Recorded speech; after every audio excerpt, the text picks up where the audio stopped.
All right. Hey everybody, it's Val here with Role Playing Public Radio. You may also know me as Bridget.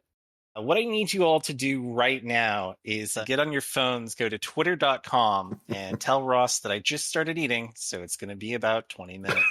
Oh no, it's Oh my spreading. Today is going to be session 2 of The Labor of Dogs. I hope you enjoyed part 1. Let's go ahead and have everybody introduce yourselves again in Discord order. Remind us who your characters are.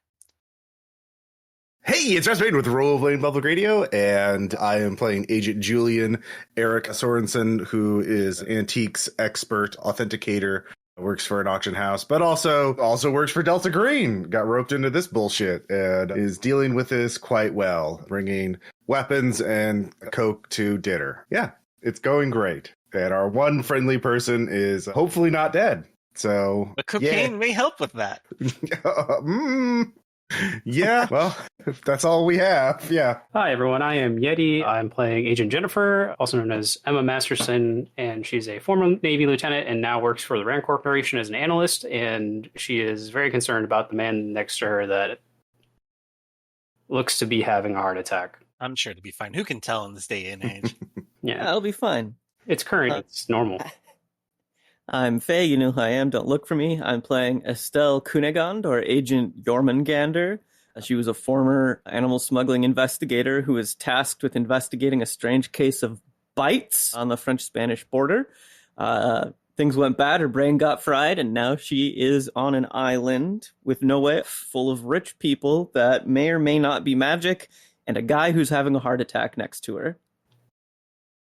Very exciting. So yeah, it seems like the obvious place to pick up is with your home lives. Tell me, what is it like in the daily lives of your characters? Let's start with JöRMUNGANDR and go back up the other way. Like, how's things going? What's your bonds like? So due to the aforementioned brain frying and probably using all of her bonds as absolute sanity shielding, JöRMUNGANDR doesn't really have many bonds left, aside from a single bond simply called Tender Girl, who is her favorite call girl. And I think it's very businesslike, but businesslike in that way that you can purchase an intimate relationship for periods of time. Interesting. Very interesting. Yeah. How about you, Agent Jennifer?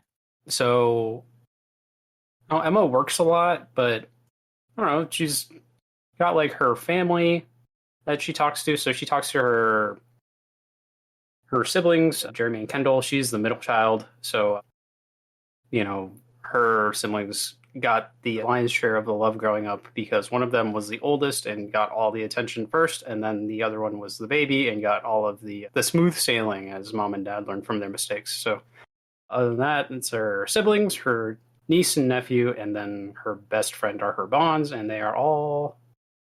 Everything is peachy. Everything is normal. Is Mike a civilian, or was he also in the service? He's a civilian. Okay. Good to know. And how's Erik's home life looking? How are they holding up? Erik is a workaholic. They have a sister, Astrid, Estrid, and, schoolhouse friend, or, college Victor Nelson, and off again. Friend with benefits, Jonathan Hines. And Erik lives in New York and lives that antique high roller life. So, yeah, just a lot of chaos and career ambitions, and He goes to the fun parties. They go to the fun parties. They get around. They do, and things are going great. No regrets. Definitely not regretting signing up for this. Oh yeah, I'll look into that book with human skin for you. Sure, sounds fun. What could go wrong? Yeah, this thing is definitely fake. Hey, can I get a bump off you? All right.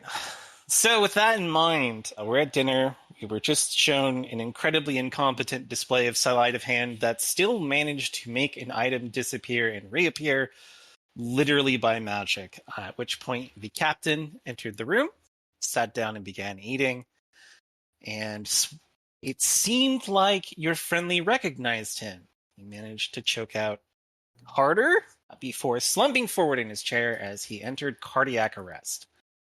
Naturally, this puts a little bit of a dampener on dinner. People are like staring. Some people are getting up and moving over. Some people are like, hey, let's just give him a little bit of room. Is anybody a doctor? Does anybody know? Has any medical skill?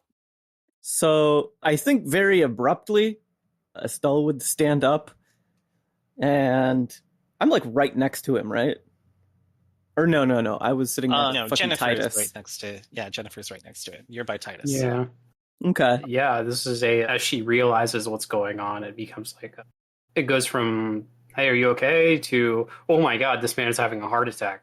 And what kind of chairs are we sitting in? Is this like a very fancy, like heavy chairs? Nice, fancy dining chairs. Mm-hmm. Okay. So it's like, yeah, as she gets up and forgets that the chair has been, scooted in, so she's under the table, like, hitting the table with her body and pushing the chair, knocking it over, kind of. You dump a big thing of gravy onto the table. Yeah, trying to wrestle him out of the mashed potatoes that he may or may not be drowning in. Mm-hmm. I will march over. I will grab Jennifer. Wait, Jennifer, right? Yes. Agent Jennifer, yeah. I'll grab Agent Jennifer by the shoulder, issuing a simple move before attempting to not Agent Wesley. Wesley is like a big Colonel dude. Retired Wesley. Right? So I'll point to fucking Agent Julian and gesture and say, assist. And I'll turn to any of the maids or waitstaff on hand and say, is a nearest sterile environment. So the one of the older maids, the one whose name you didn't ask, is kind of chewing on her fingernails, and she looks really confirmed. She's really concerned. She's like, we don't really have medical staff, but Perseverance is like, there's the kitchen. It's all stainless steel. Okay, all right. So I'll gesture with my head, lead the way, and then back to Agent Julian, lift. Yep. And Okay. we'll attempt to keep him steady, like, flat as we move him into the kitchen so that he's not in the middle of a fucking biohazard room.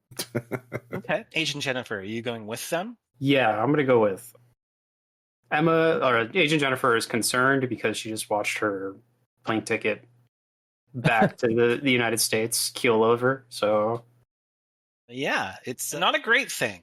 Can I have all of you make alertness rolls? Yes. I make that with a 56. No. 97. I rolled an 80. So I did not make that. So, JöRMUNGANDR, the captain and Titus are following your group, and they're having a whispered conversation. It's hard to make out the direct, like throughput of the conversation because you are like stomping down to the kitchen, and you're in a bit of a hurry, and they're kind of far back from you. But you manage to catch snippets of phrases like, should we get the girls? We can't show them the girls yet. They shouldn't be in the kitchen. We have no other choice. Interesting. Very interesting. Okay. So you get him down to the kitchen. Obviously there's a bunch of stuff everywhere, but Perseverance has some of the other girls push stuff off of tables. Yeah, I assume they've got one of those like big steel prep tables. Big steel slab prep tables. Basically immortality. They haven't been cutting meat on. Yeah. So I'll have Agent Julian put Wesley with me onto the thing. And the first thing I want to try and do, I don't really know if it'll be possible with what I have on hand, is determine if he's having a cardiac arrest, a heart attack, or a stroke. Would that be like first aid or medicine? You have medicine? Medicine's better because it's for diagnosis. All right. I make that with a 38. So he hasn't gone into cardiac arrest yet, but he is having a heart attack. You're going to need to do something, or this is going to get bad. Problem is, the best way to fix a heart attack is to put a stent in, and that would require heart surgery. You don't really see surgical tools. So you can attempt stabilizing care. Yeah. It's like 7:30. You remember that the ferry runs every high tide, so it should be here in about a half hour. Okay. Is Perseverance here? She seems like the maid that is in charge and knows things. Okay. I'm going to check for his pulse to make sure that he has a pulse.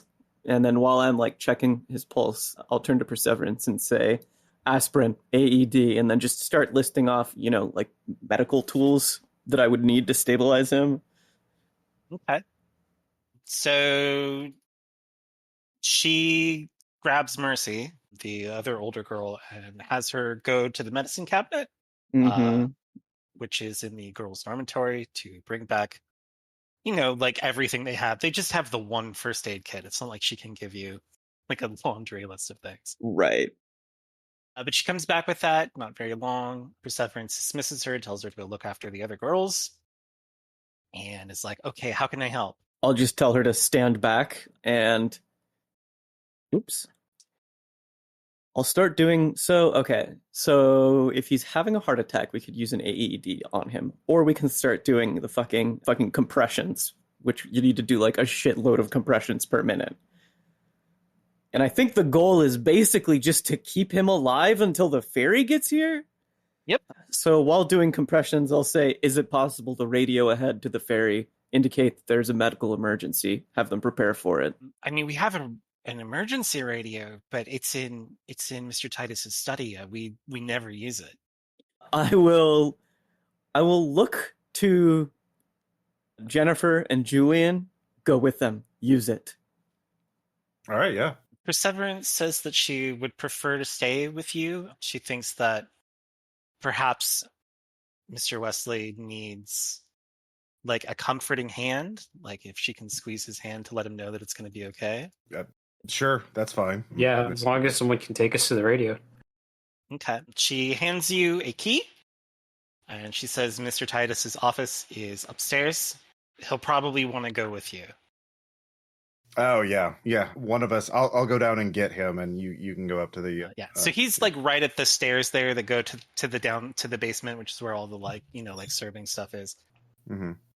And he's like, "What is it? Is the colonel okay? Is he going to make it?" He has a heart attack. He's having a heart attack. We need to get him. The ferry's coming, right? We need to get him on the ferry, but we need the emergency radio to let them know. Oh, of course. I have one in my office. So he starts waving you towards the stairs. The captain grabs his arm and he shakes him off. And yeah, you head up to his office. Mm-hmm. He opens the door for you, and you see a very well apportioned room that like looks like a rich guy obsessed with the occult would have. Like there's just kind of stuff strewn everywhere. He's got a writing desk like packed with materials that he's been working on. He has bookshelves just like full of like weird curios and shit, like like the whole like horror movie stuff in a jar, taxidermied ravens, that kind of thing. But yeah, he has a working radio. It's not particularly complicated, and it has a thick layer of dust on it. You're better at those things than I am, Jennifer. Yeah, what would I use to radio the ferry or whoever? Do you have any kind of like? Well, you got SIGINT, right? And you have I any had relevant SIGINT electronic 60. skill? Yeah, I have SIGINT at 60, and then microelectronics at 40, and yeah, I don't think you got to roll anything. I think that like it's a pain in the ass, but it's not like the equipment is like damaged or anything. It's just like, oh, okay, it's hasn't been used in a while. So you get it up, you contact the ferry, you let them know that you have a medical emergency. So when they come in, they'll come help you get the colonel and put him on the boat, and then they'll take him not to the normal place. They'll take him to a dock that's right next to a general hospital. Can I tell like how old this radio is with any of those skills? Yeah, it's like super old. It's probably been here or like manufactured somewhere between World War I, World War II. Wow. Oh, this Right is around an old radio. Mm-hmm. It probably cost quite a bit of money when he first had it. Like rich person curio kind of money. Okay, so it's not like this was handed down in the family by someone that served in World War One kind of radio, or is it? You either purchased it at auction because he's the guy who he enjoys old things and also, like funny new things, but also he may have just had it. We know that he's fairly old, so this might have just been his. Can I, just by looking around a little bit, kind of assess, Titus's kind of, level of rich guy who interested in the occult doesn't necessarily mean he knows anything about the occult. He could be, just throwing money around and buying bullshit, or he could be, an actual connoisseur and actually understand that shit. And if so, what his level, even within that field, there's different types of things you could be interested in the occult, right? What is he, what's his level of sophistication as a buyer, and what is his main interest in the occult? Yeah. Do you have your whatever skill that you use for your curation, your appraising skill? Can you roll that? Yeah, I have history and occult both at 70, so it's gonna be 70. Yeah, 29 under 70. 29 or 70. So it looks like he's very serious about the occult, but it also looks like he has trouble distinguishing fakes from real things without a severe amount of study. So some of the stuff, you're just looking at objects and like covers of things. Some of it looks like it might be genuine just based on grimoires and stuff you've run into in the past. But some of it is there's just a box of things like it could be anything. He has a bunch of knickknacks and stuff that you recognize as some of it is actual ceremonial tools from other countries, and some of it is knickknacks that you'd buy at a shop that you would tell people are ceremonial tools from another country. So, okay, so some touristy souvenir shit and some real shit. Okay, all right, that's a fake shrunken head or whatever, and that level of all right. Okay, interesting. Okay. All right. So, all right, down in the kitchen. Can I have you roll medicine to see how well you are treating this heart attack, stabilizing our patient? Soluble aspirin under the tongue, compressions, etc., etc. That is a 45 under 60. Okay, that's pretty good. It looks like your stabilizing treatment is working pretty well. He is sweating. He's having trouble breathing. He's not really talking. It looks like it would give him a lot of effort. But he seems clearly in pain. He has one arm bunched up really close to his chest. But is otherwise trying to be calm, trying to let you work, doing his best to not get more stressed than he already is. Who else is here with me? Perseverance is here. The captain is lurking on the stairs. Okay. So he could hear you if you had a conversation, but he can't really see what you're doing. I'm aware of the captain. You're aware of him. All right. All right. Let me hear what you want to do first. I'm going to say, you, Captain, come here. Okay. He stomps down the stairs in his boots. He's like, what do you want? So I heard Wesley say Carter before, right? Right. So I know ostensibly that this is maybe Carter. So I'm going to go out on a limb here. And I'm going to say, you served with Wesley. I need you to write down everything you know about his medical history, allergies, medication, anything that you remember. I mean, I was on the base, but I was just an enlisted. I didn't hang out with the guy. My name's Lucius. Lucius. Yeah. What was the name of the nursery that they went to? Or the orphanage? The orphanage? I don't know that I named it. Okay. Where was the name of the event? Yeah. I was located in Ginowan. Ginowan? Which is where you came in. That's where the airport is. I see. Or rather, the support airfield. All right, yeah. And then I'll say you've never been to Ginowan, and I'll see if that provokes a reaction. No, I've been to I told you I was stationed on the base with him, but I was just enlisted. I didn't go to the officers' barracks or anything. It is a fucking shame that I'm so brain fried I don't have Human. Wait, do you need some human done? I could be lurking in the background. Yeah, I mean, if you're done with the radio, you can either try and lurk stuff upstairs or you can lurk downstairs. I'll be lurking behind JöRMUNGANDR. Alright, so you came back down to lurk behind JöRMUNGANDR. Yeah, 56 under... What is it? 70 on human.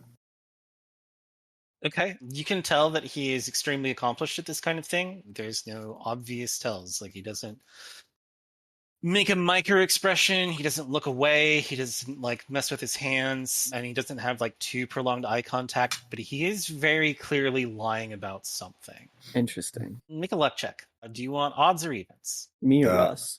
Anybody. Odds. Okay, so we're writing out with odds. Okay. All right, so the two people in the kitchen, please make an alertness roll. Uh-oh. Okay. I make that with a 68. Yeah, I make it with a 5. She's doing it very quietly, almost under her breath. So at first it is hard to notice it. It appears that Perseverance is mumbling something. Would you like to attempt to eavesdrop and listen more closely? Oh, yes. I'm big on eavesdropping. Absolutely. Yeah. Okay. She's whispering a phrase over and over again, like some kind of mantra. She says, "My tears are the tears of God, and his servants rise with my breath. My tears are the tears of God, and his servants rise with my breath. My tears are the tears of God." And she's just saying that over and over again. Occult to recognize. I make that with a 16. So, if this is a ritual, you've never seen it before, but it looks like it is some kind of somatic component. If she is performing magic, it makes sense that she would have asked you to let her stay in the room so that she could touch the target of it. Oh, okay.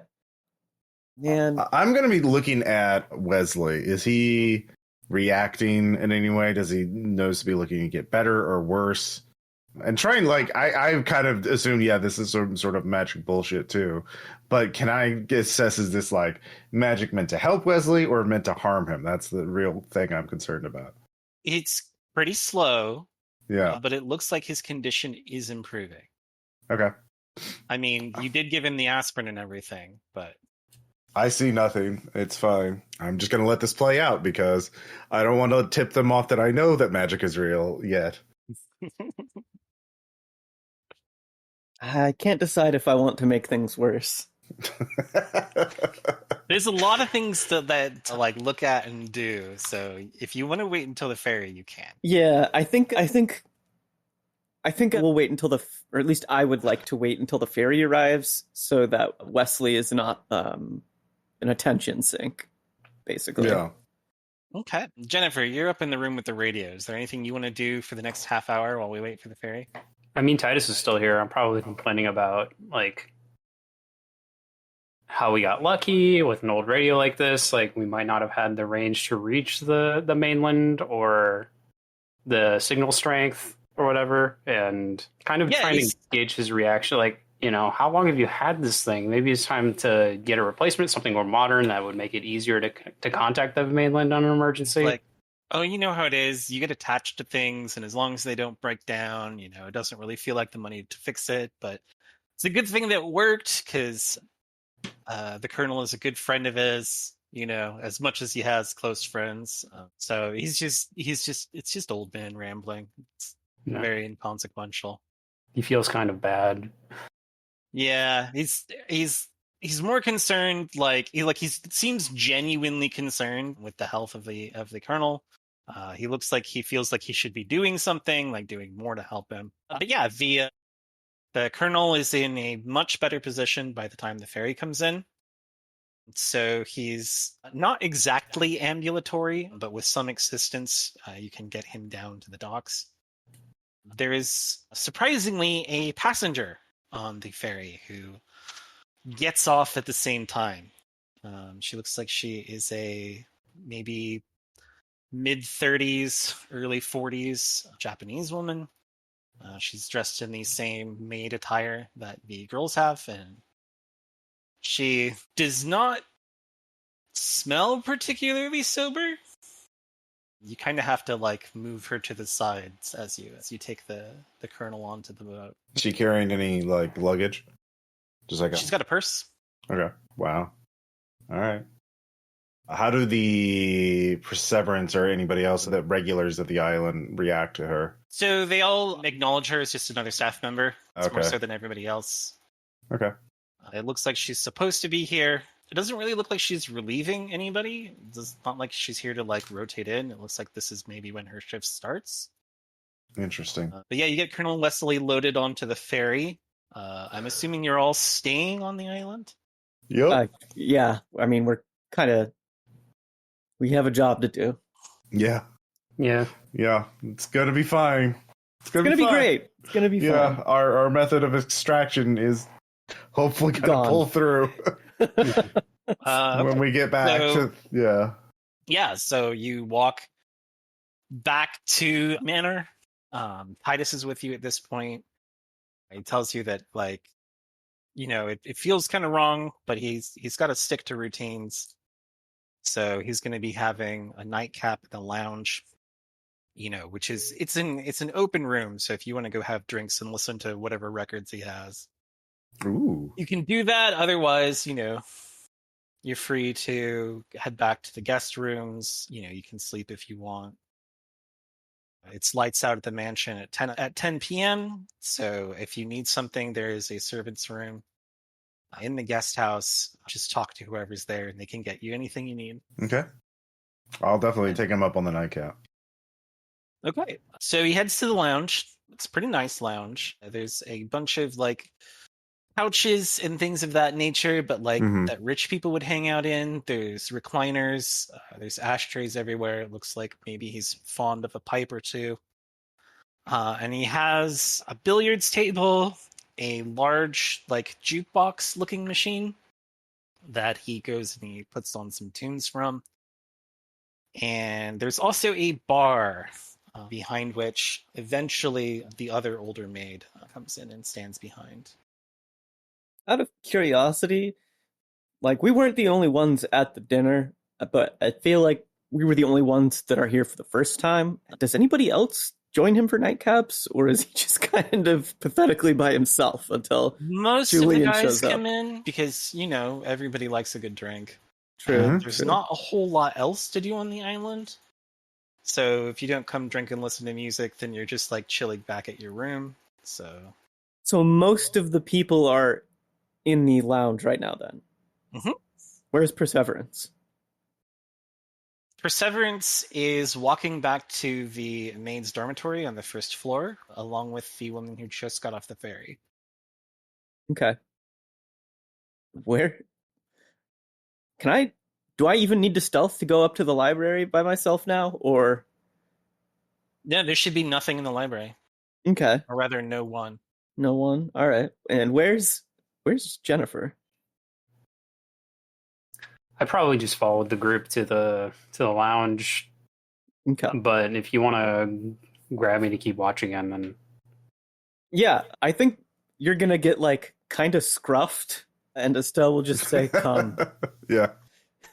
I'm grabbing the back of the collar.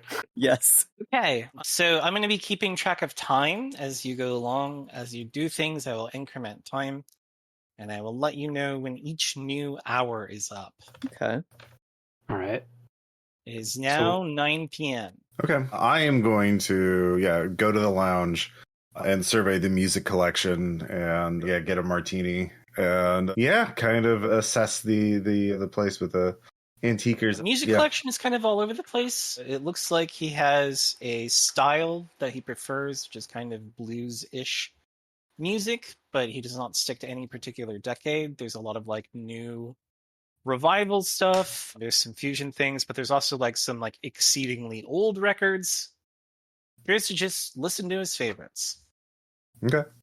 While you're getting your martini, you notice a fridge that seems a little bit strange, because like having a nice fridge or a nice freezer is like fine for a bar, especially like the nicer you make a bar, because like you want to have your hard ice. Oh yeah. But this one has a temperature control warning on it, which is strange. It's the kind of thing where if it got too warm or too cold, it would notify somebody somewhere else. Interesting. Does that does that look like an aftermarket thing that they added onto the fridge? No, it looks like it is purposeful. Like the fridge was built, manufactured with that. Okay. Mm-hmm. It looks like they bought this freezer because it has that. Ooh, interesting. Like something for storing like sensitive medical materials or something? Yeah, you see them in blood labs. Oh, okay. Interesting. Cool. All right. Well, I'm going to talk to Titus a bit and compliment him on his magic skills before dinner was interrupted. So good at being a suck up. Yeah. He tells you it's taken years to perfect his craft, decades even. He's been working on that one for a very long time, but it always kills at parties. Mm-hmm. Yeah, I'll bring up Is that appropriate given the circumstances? Yeah. What a choice! What a choice to Will nod and sort of mention, there's a whole market for in antiques for old stage magician tools and accoutrements, and related things. Like there's a whole scene of Ouija board collectors and that sort of thing. Is that something you're interested in, like the old stage magic, the old spiritualist stage tricks? magic, actual magic, like the Ouija boards? He's like very interested in. He's like, some of those like actually do work. Like some of them's not just your friends moving the board around and stuff. They actually can call spirits and things like that. Really? I've yet to, like, what makes one authentic versus like, is it I'd like to hear more about these. Well, the cheap cardboard ones that you can get like made by like Mattel and things like that. Those are very clearly not real unless they've been cursed, but it's hard to verify the veracity of a curse. Anybody can say, "Oh, I got this out of my uncle's basement and someone had been murdered in the house," kind of thing. And so he just goes on about how to tell a fake Ouija board from a real Ouija board as though that is a real thing. Yeah, I'm just gonna try and get him to open them up and just see if he can reveal. Like, I'm trying to gauge again, like his level of like, I'm just trying to gauge him and his interest in terms of like what he's trying to do, or like what his what his level of knowledge of the unnatural is versus just occult bullshit. You've got one of the great social lubricants right in your breast pocket. Yeah, no, I know. I feel like giving an old man cocaine. Yeah.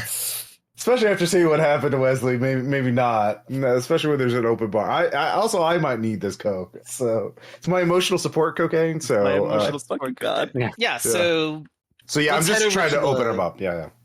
Let's head over to the library real quick. What are we doing there?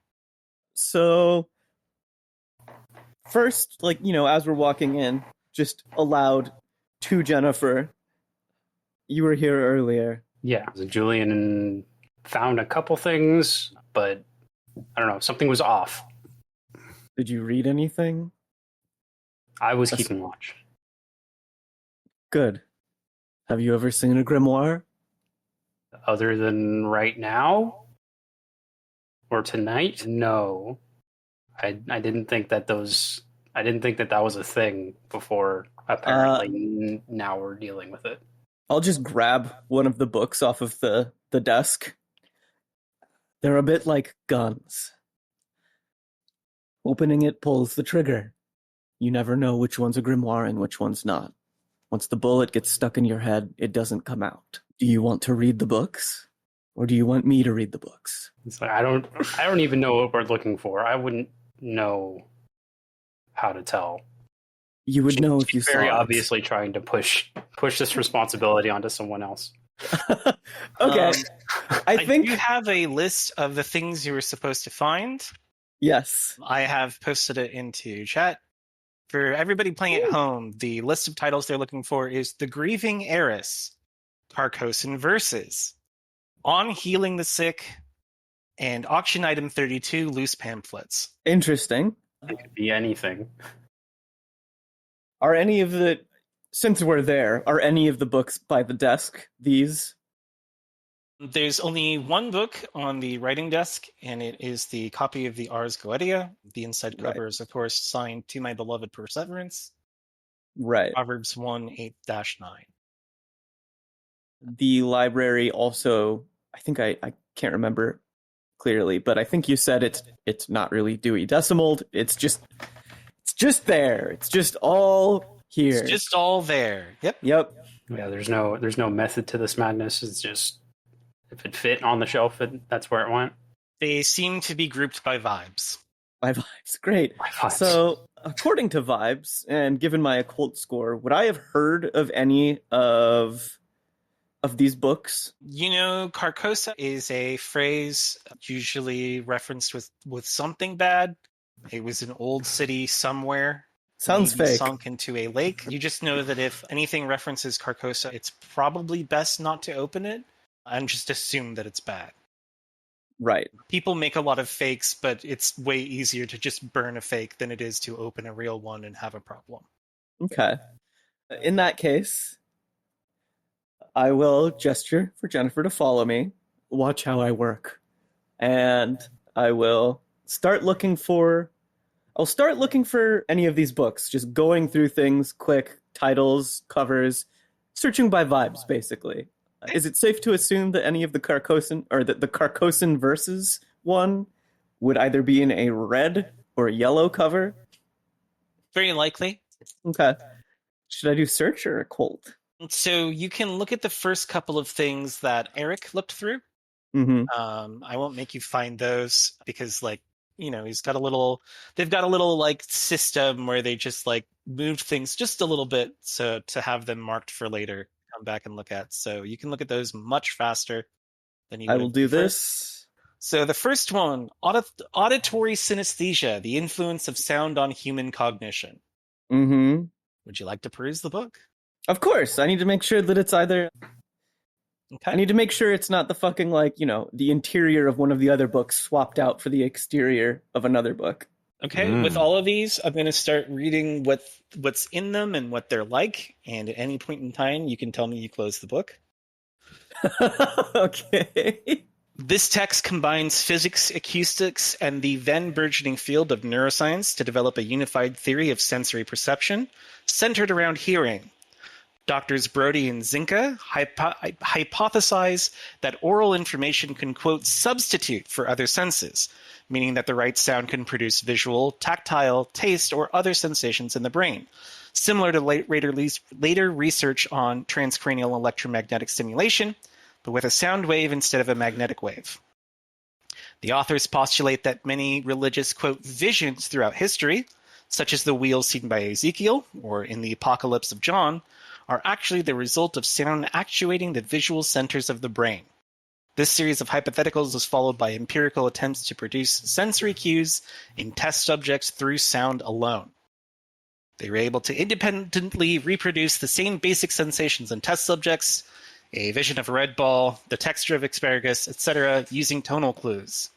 The appendices in the back includes the tones they used. Interesting. I assume, is the appendices just like the waveforms, or is it like, okay, I'll look at the waveforms and some the equipment that it was recorded on and played back on. Anything of note, or normal synthesized equipment that you would have available at the time. Okay, so I can make anybody see a red ball. Presumably, if you use the tone in a closed room, you can make somebody have the sensation of having seen a red ball. Interesting. Okay, I'm going to tuck that information away. What else is there? For dummies. There's a stack of music magazines dating from 1993 onwards, including NME, Kerrang, Music Monthly, various college rags, and numerous homemade fanzines. Okay, is that possibly auction item 32 loose pamphlets? You'd have to search them. You want to roll search? I do want to search them. 13. That succeeds, by the way. Every magazine, in the background of every photo, lurks the same figure. It is a man in a smartly attired suit who seems constantly aware of the camera, even if no one else in the photos do. You want to make a sanity test? Yeah. I assume that's against unnatural. That's against unnatural. All right. I succeed. 34. No sanity loss. Let me just make sure that the audience knows what my sanity is at. 34 under 39. So this isn't a grimoire, but it's quite concerning. Okay. So, Jennifer, come here. Okay. She's gone over, kind of looking back at the door, and then I'll, open up a couple of the magazines to the pages. Look, do you see anything? do I need to sand test this now? Yeah, if she points out the exact things to you, go ahead and make that sanity roll. That is a fail. That's a 76 over 69. Nice. All right. Go ahead and take 1 point of sanity. Knocking me out of the nice zone for my sanity. Sanity's no longer nice. Hell yeah. And, in your stupor, Estelle leans very close and then taps your head. It's like, how did that feel in here when you saw it? I think this has got to be a prank, right? Like the photographer, or maybe like the editor works for multiple magazines, and they put this in there like as a joke, right? Like that's got to be it. Like they found all of the cutting room floor photos and just like she's Denial first, like and then anger, and then bargaining, and then depression, and then acceptance. It's real. You know that it can't be a conspiracy unless it's an international conspiracy over the course of decades. Package these. We're taking them. I guess can I just say that before there's nowhere to stash them in here, and I didn't go back to get my little lawyer bag, so yeah, if you didn't bring anything, then you don't have anything to stash them with, but I mean you can just set them on the writing desk. I mean, yeah, just set them aside, starting a pile, trying to not make it look too obvious. I want to note down what the fuck that shit's called. It's just assorted magazines, right? Sorted music magazines. Okay. Loose pamphlets, you might say. Yeah, I don't know if it's Loose Pamphlets 32 or 33 or whatever the fuck. The last thing that Eric was able to earmark for you is a paperback book entitled An Illustrated Dictionary of the Gods and Symbols of Ancient Mexico and the Maya.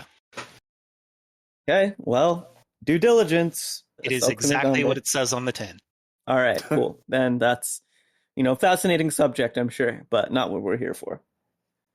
All right, we're back at the lounge. Let's go ahead and have you make an alertness roll. Okay. 51 under 60. Roll Sam. Okay. Cool. That is a fail, 83. So the girl at the bar goes to make a drink that is specifically for Titus, and you see her get an ingredient out of the special fridge. It looks very much like a sample of blood that she just pours into some cognac, swirls around, and takes back to Titus. Yep. Did you make her fail? I made my alertness and failed my sand check, so... If you fail your sand check, take 1. Yep. That's disconcerting. Yeah.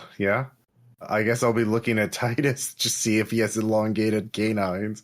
I mean, I don't know. Maybe vampires are real. I don't fucking know. So, but yeah, I'll do my best. He does. You do know that he should be about 140 years old, and he looks pretty good.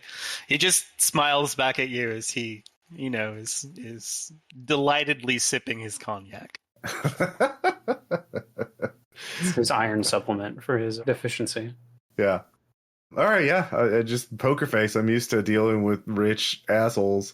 Not usually this kind, so yeah. Have I learned anything, kind of assessed anything about... I really want to know his real, motivations in general. Why is he pursuing the occult so doggedly? He's obsessed with the concept of alchemy. He believes himself to be an alchemist, but he believes that alchemy is an art that has been lost to time. So since he can't know what is a proper alchemical tool, he must do due diligence and dig through everything, because he believes that it is his divinely ordained duty to finish the great work of alchemy. And what do you suppose will happen when you finish the great work? Well, anything. We could cure all manner of diseases. We could prolong life indefinitely. We could conquer death. We could make any material that we needed by transmuting one metal into another. There would be no need for, exploitative mining. There would be the resources of our world would be endless. I'll drink to that. I wish you all the luck in that. So, yeah, okay. So I got a sense of that. How's the progress been so far? Made any discoveries? He smiles at you and he says, "Well, I hate to give away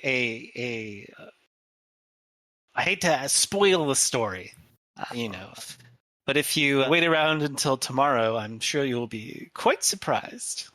Oh yes, of course. I'm very eager to see. I've always wondered about the ancient past and what secrets our elders found and have been lost. It would be heartening to see someone rediscover them. A fellow scholar. Yes, that's me. All right. Yeah, and I'll quote just some like Latin. The captain. Yeah. I pulled him out of a very sticky situation. Maybe 10 years ago now, and he joined me on my quest for enlightenment, and been a staunch supporter ever since. I'll tell you, you deal in antiquities, yes? If you ever find anything that you think would catch my eye, I will pay you a very handsome finder's fee. Oh yes, no, with the auction business, we regularly deal in states of, and we come across all my manner of things, and I'll mention some of the morbid things that have passed through the auction houses. He's so interested in them. Yeah, so I've got a pretty captive audience. Yeah, so I'm just sort of cultivating him as a, if hopefully, like if things go bad, he'll at least hesitate before he pulls the triggers. That's it. They'll give me something. So, yeah. So you've gotten a couple useful pieces of information out of him. It might be hard to get more out of conversation. Mm-hmm. You know that he believes himself to be a scholar, and he researches everything thoroughly, which means he's probably kept a detailed record on his alchemical exploits. So if you can figure out where he keeps those, that would be really good. Also, the captain is apparently involved in this somehow, because he mentioned that he's a fellow researcher on the path to enlightenment. Okay. So the captain may know things. He doesn't look like he's a very personable guy, though, so you might not be able to get much conversation out of him. But if you just keep talking to Titus, he's just going to keep bringing you back around to like telling him about objects you've found that he wants to purchase for his collection. I will go up and like go use the bathroom and then go like introduce myself to the captain after I get a drink. Politely disengage and then go talk to the captain and shake him for information. You can't seem to find him. Oh, okay. He doesn't look like he's in the round lounge or in any of the common areas. Okay, so after I get up to excuse me, I'll be back. I'll go wander around and look for him a bit. Okay. While you're doing that, let's go back to the library. The next interesting item you find is a packing crate, like something that you would get if you got a large shipment of something. Perhaps an auction item. Potentially. Okay, yeah. A lot of auction items. Is there anything to open it nearby, or am I going to have to improvise a crowbar or hammer? You'll probably have to improvise a crowbar. Okay, well, I will open up my jacket and pull out the fucking big knife that I have and use that as a pry bar. What's your strength times 5? 70? Oh, you can easily do this. It's awkward and makes some noise, but you do pop the top on the crate. Odds or evens? Odds. Okay. Great. Inside, in a bunch of packing straw, are hardcover books. They look like they have been printed sometime in the last 20, 30 years. Like they look like they've been printed with modern printing techniques. And they are titled On Healing the Sick. All of them are titled On Healing the Sick. Mm-hmm. It looks like 14 copies of the same book. God damn it. Okay. All right, yeah, I'll Are they literally identical, or are there any differences? The outsides all appear to be identical. If you want to Okay. know if the insides are identical, that would obviously require opening them and Oh, yeah. skimming them. I'm going to be opening them and skimming them. Okay. The text describes rituals for the purification and sublimation of the flesh, along with esoteric riddles and long-winded philosophical ramblings on the divine nature of the human body. Can you make a POW times 5 test? I might be able to. Let's see. I do. That is a 23. Minutes pass. It feels like something in this text is gripping your attention.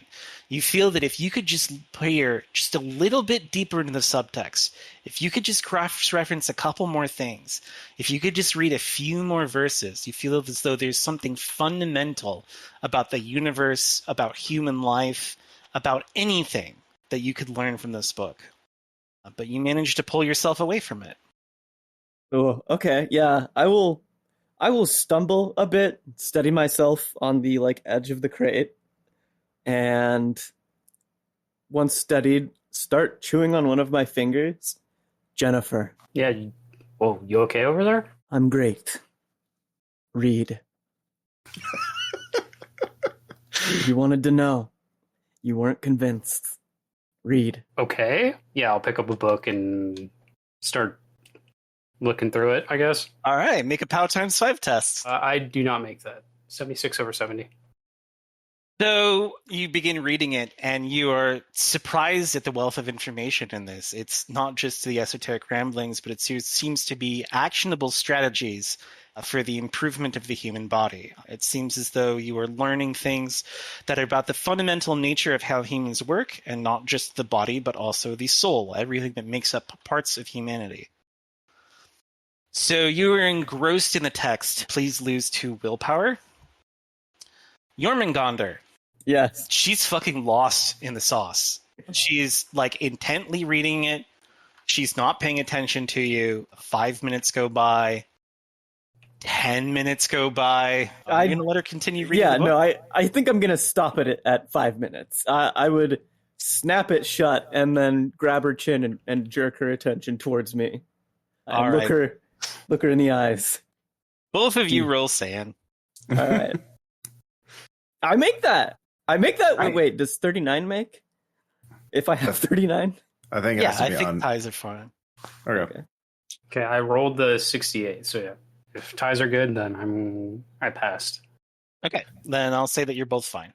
Not a pleasant experience. You feel like something is compelling you to continue your reading. You feel like if you give up on the text now, there will be something important, extremely important, life-alteringly important that you will have missed out on. You get Kind it? of gives. What is this? How it's like reading? What did I just read? That's incredible. There's. I don't know. I never would have thought to make those kinds of connections, and it's like seeing. It's like trying to do I don't know, biology or something without understanding, chemistry or math. It's like we've been everything that we've been doing as a society is missing something. It isn't real. It wants you to want it to be real. I'll tighten my grip a little bit, get a little closer. It isn't real. You have to understand that. Oh. Okay. But okay. That's a grimoire. A grimoire is a book that will eat you alive. Okay. You will have to kill people to get rid of books like this. Do you understand? Yeah. You may have to kill Julian. You may have to kill me. You might even have to kill yourself. Do you understand?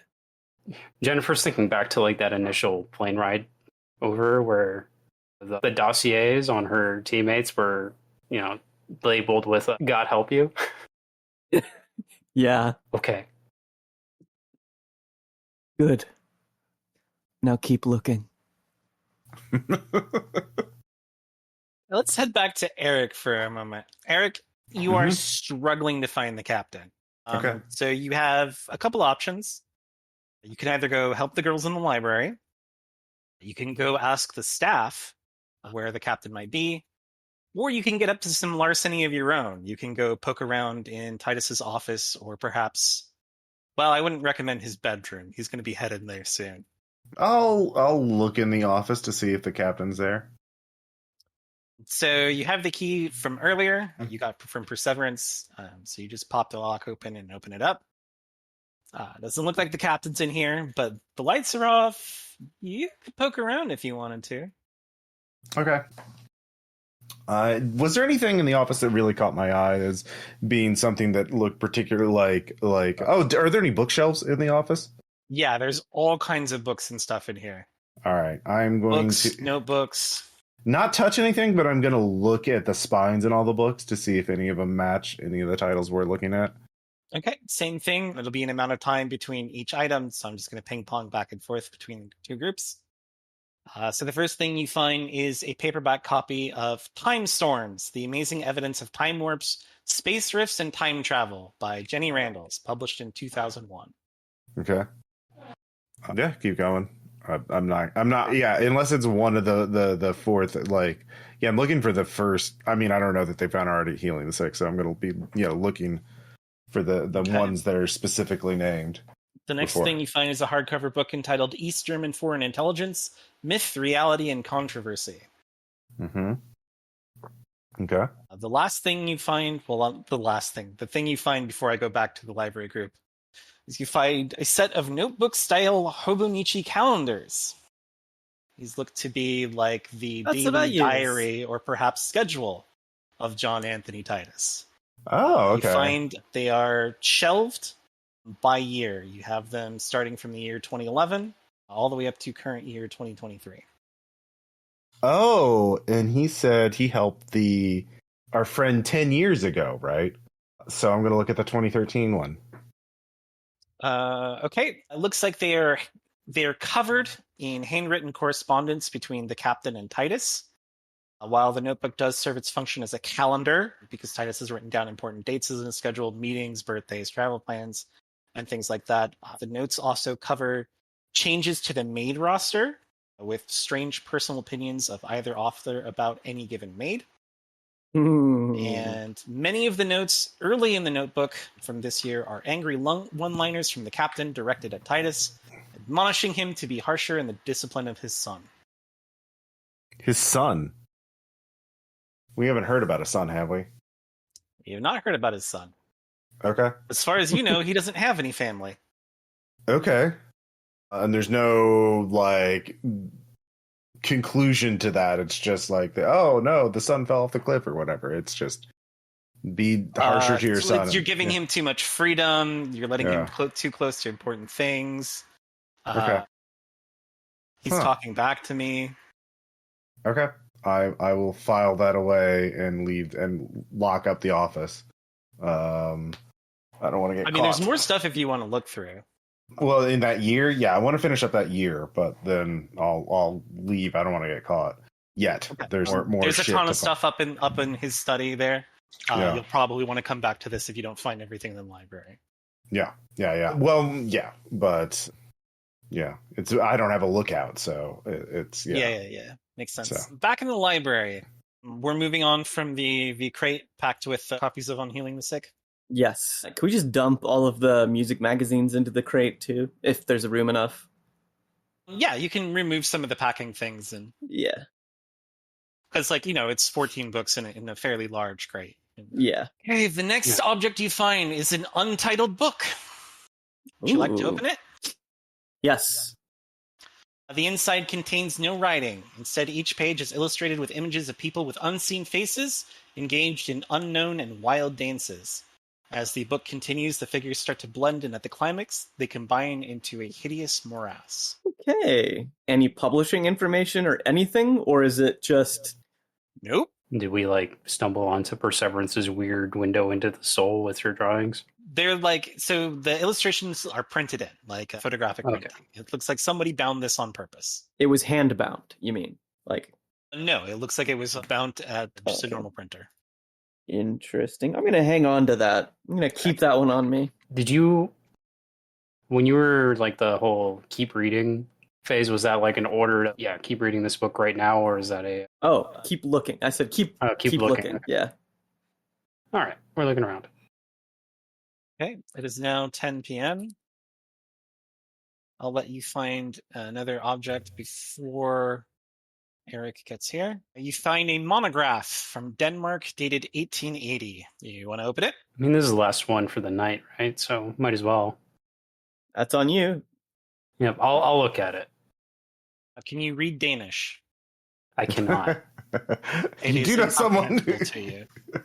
You do know someone who speaks Danish. So it is now 10 p.m. and Erik, you catch back up with the girls in the library. Did you find anything? Danish? Yeah, I'm from Denmark. Okay. I'm a nationalized U.S. citizen. Can you make any heads or tails of this? And I hand it to him. I look at it. What does it say? I'll read off the title. What they see is a book by Kurt Anleith of Friedrichshaven.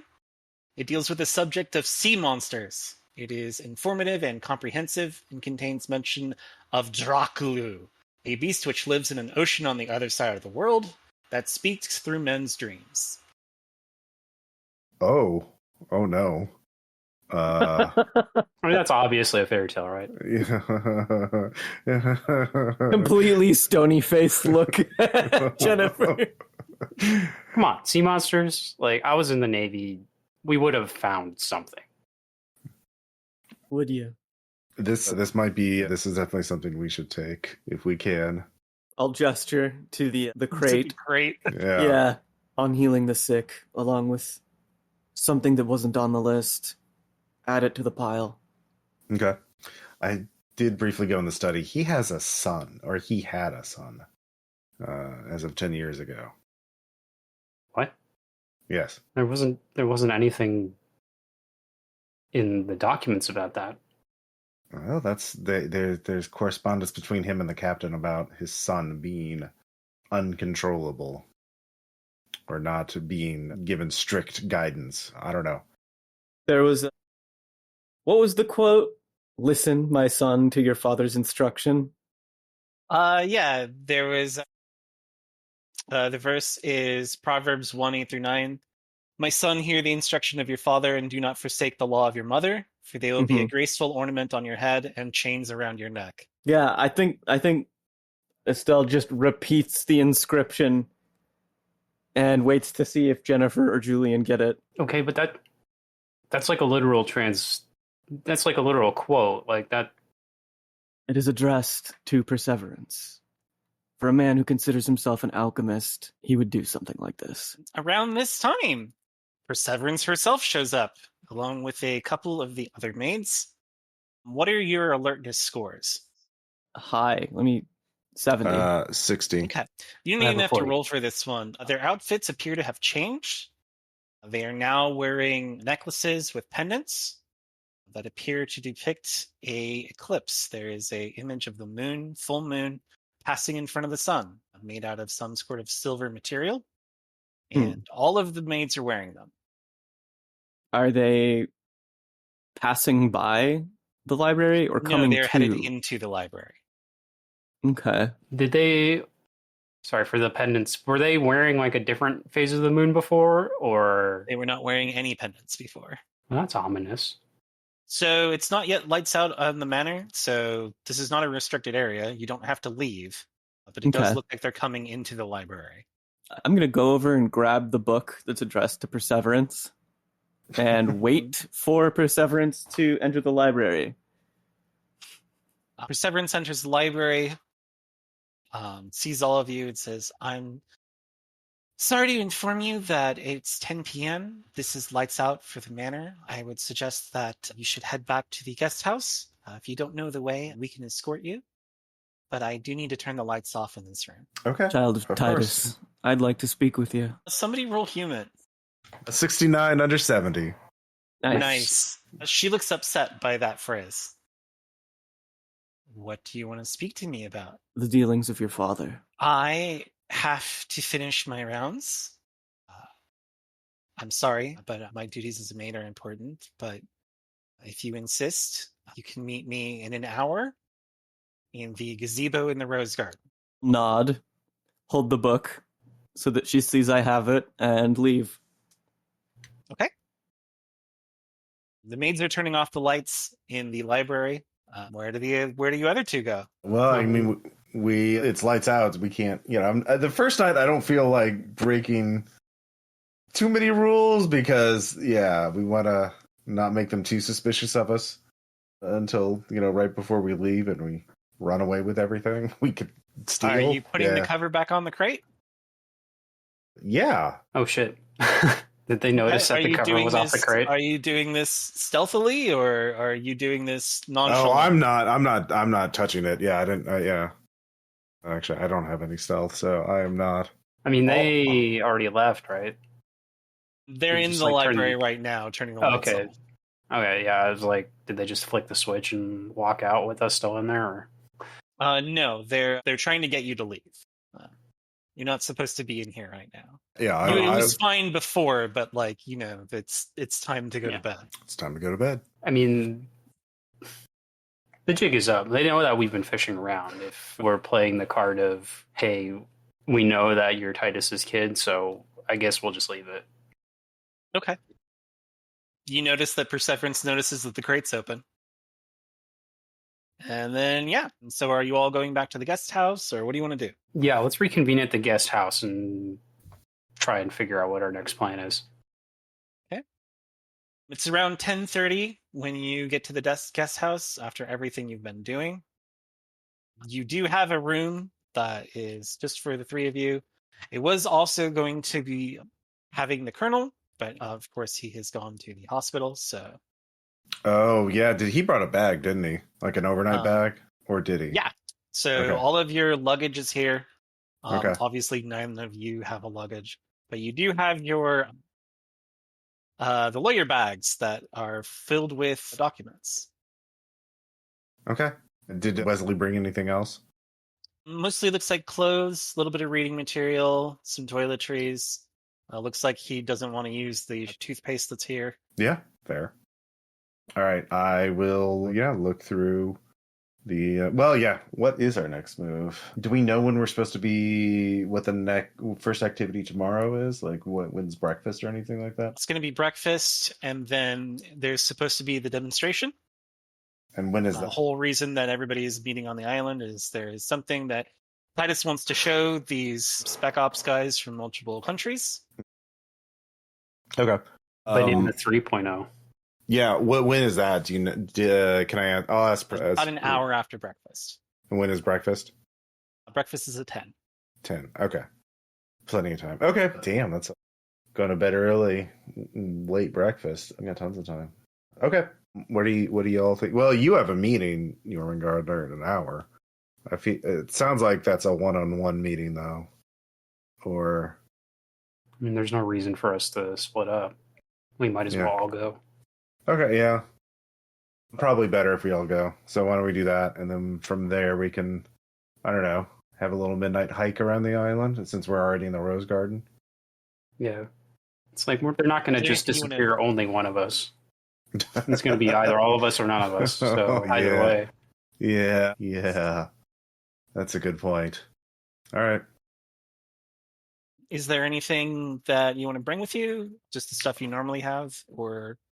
Yeah, I definitely have my weapons and coke and a flashlight. Did you give one of your guns to Jennifer? I don't remember. No, y'all gave me a pocket knife.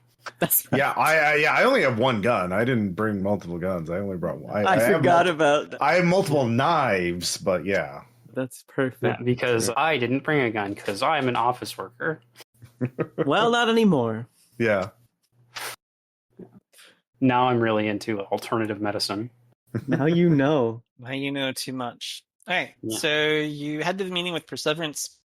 Mm-hmm. On the way there, you notice that Titus keeps a nighttime guard. There's a couple of guys down by the docks. And there's a couple of guys around each of the doors of the mansion. Not like all at once. They just kind of like patrol back and forth. They're wearing the ogre caps, the ogre PMC caps. They're just baseball caps with ogre written on them. It's not surprising that he has his own personal security and that they're from his PMC, so it's not strange to see them. They don't seem particularly interested in anything specific. You imagine that doing guard duty on a private island is extremely cushy because nothing fucking happens. Yeah, in the rose garden in the gazebo is Severance. She's waiting for you. First, were any of the guards wearing the necklaces? No. Okay. Yeah, I'll take a seat and put the book on the table and flip it open to the page with the inscription on it. Do you like your father? Mr. Titus she kind of has a loss of words there. It looks like she wants to say something positive, but she can't really find something. What was it she said earlier? My tears are the tears of God or whatever? Yeah, you want me to look at it exactly? Let's see. My tears are the tears of God, and his servants rise with my breath. Okay, yeah, JöRMUNGANDR will repeat that back to her and say, For what purpose? For what purpose would you assist Colonel Wesley? For the sake of your father or for Colonel Wesley's sake? That's just a phrase. It's it's just like local superstition, more or less. Local from where? I grew up in a really religious family, a Catholic family, so it's just it's just something you say when someone is sick. What family? You got human? I do. I don't. I'm just grilling her. Like, JöRMUNGANDR is so gone, she's already like, this is a fucking wizard. 22. I really fucking know. Yeah, she's not telling a lie completely, but it looks like she does not want to divulge the source of this at all. Or even what she was doing. I grew up in a religious family. I don't remember them very well.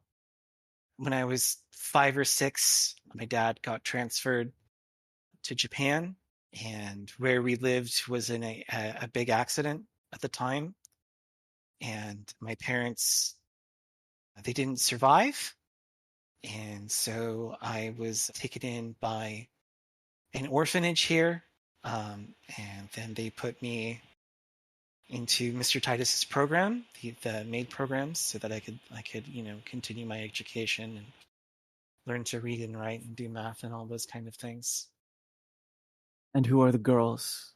Why would Colonel Wesley be brought to them? Why would the captain and Titus not want us to know of them? Who are you? JöRMUNGANDR. And why do you want to know? Who are you with? Do you want things to get better? Do you want your father to go away? Are you international agents? Because they've been here before. I've given you my name. I think that you should stop poking around the island. And I say this for your health. There's things going on here, very dangerous things that you shouldn't get involved with. You should just watch the demonstration and then take the ferry back home and forget this place ever existed. So I think JöRMUNGANDR smiles at her, and JöRMUNGANDR does not have a particularly good smile, owing in part to the fact that one side of her face was cut open and stitched back together, and also owing to the fact that she's like so fucked. It's like the memory of a memory of a memory of a smile. I'm already involved. I've been involved with things like this for a very long time. I hunt them down, and I get rid of them. Because I'm here. Now that I'm here, I won't be leaving until everything is gone. That can include you. That can include you or not. Roll what? Roll persuade. Oh. Wasn't there like a threaten one too? I don't remember. No, you just use persuade for both. Yeah. Okay. Either way, that makes with a 12. Okay. She's pretty cagey. She's like, I know, if you really want to know what's going on, I know some of the places that you can look. If you go into the wine cellar and poke around, you can find a place that I think might help your investigation. Also, Have you been to Mr. Titus's study? I'll look to Julian. We had to use it for the radio, of course. She turns around and she points to the study. And she says, count the windows. So you look and you count the windows on the first floor. You count the windows on the second floor. And wouldn't you know it, there is a couple missing on a weird spacing. And the manor is so well built and so portioned that it's not like a McMansion or anything. Like, it looks like there should be windows there. She says, I'm pretty sure there is a James Bond style hidden room in Mr. Titus's study. I don't know how to get into it, but that's the only thing that makes sense. The house is too small on that side. You've been very helpful, Miss Perseverance. Thank you. There may come a time when you need to leave this island. I trust the other maids are innocent. If you want to flee, bring them with you. Somebody roll human. I fail that one, the 97. Oh no, I have to roll my base human. Yeah, that's not working. That's a crit fail for me. Okay. Don't worry about it. You've been thank you, Perseverance. We're really, the problem with this kind of thing is that it's very alluring, right? And it's very lucrative and exciting. And the problem is it's like fire. Fire is man's oldest tool, but it's also, you get too close, you get burned. And that's what happens. And we want to minimize the number of people who get burned. Do you understand? Do you want to roll human again? All right. I make that.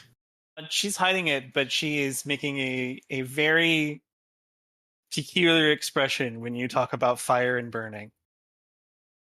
So we're just trying to stop worse things from happening. So that's really all. And hopefully, it'll all work out. But thank you so much. By the way, that's a lovely pendant. Yes, the maids are required to carry them at night. Can I look at it? I can appraise it. Can I? Yeah, like what's it made out of? How old does it look? Of course, but I do need it back before I can go anywhere. Sure, I'll make it. Yeah.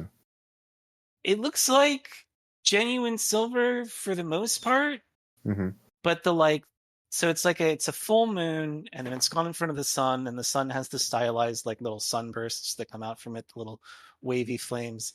Most of it's in silver. The chain is silver, but the flames from the sun are in a metal that looks like silver, but isn't.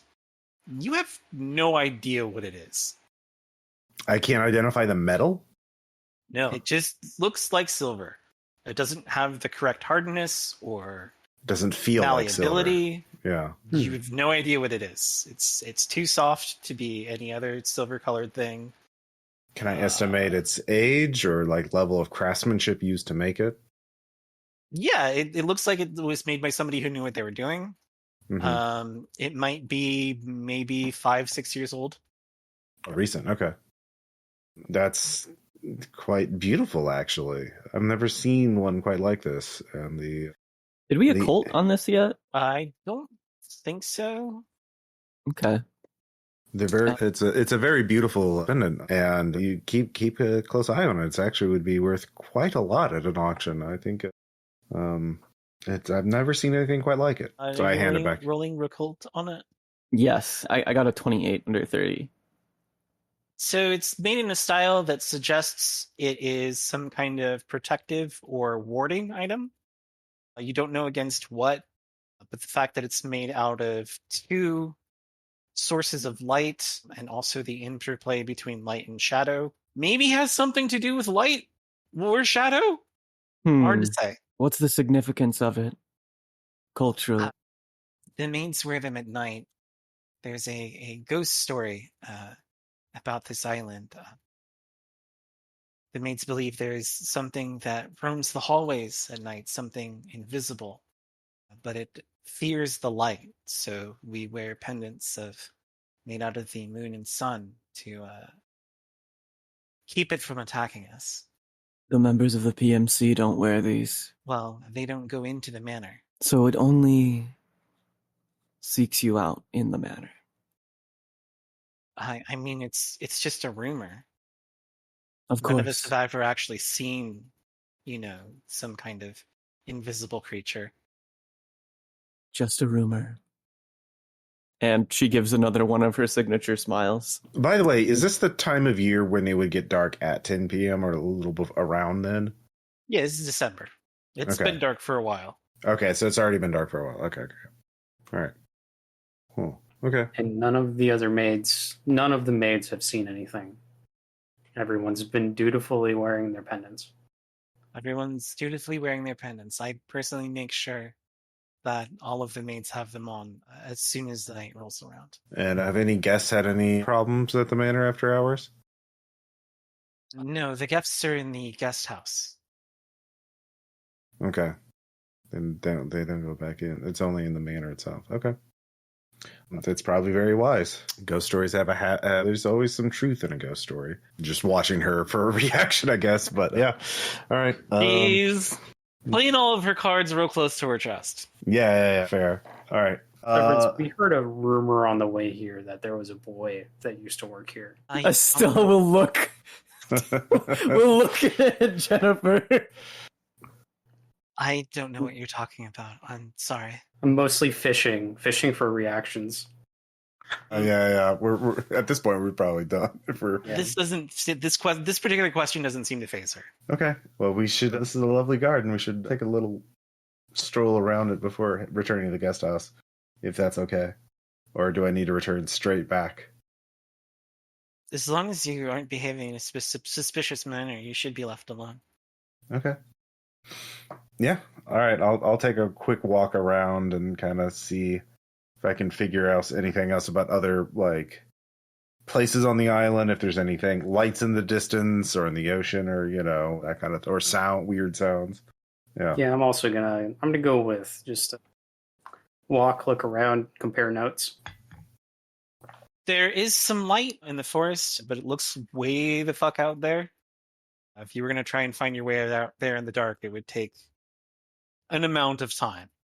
What color is the light? Just normal yellow, like halogens. Like a light fixture. It's not moving. Okay, it's not like people with flashlights. No, it looks like something is lit up. Okay. It's for use at night. Do I hear any sounds like the sound of a generator or power plant or anything like that? No, just normal wood island sounds. Okay. Huh. Trees and wind and waves.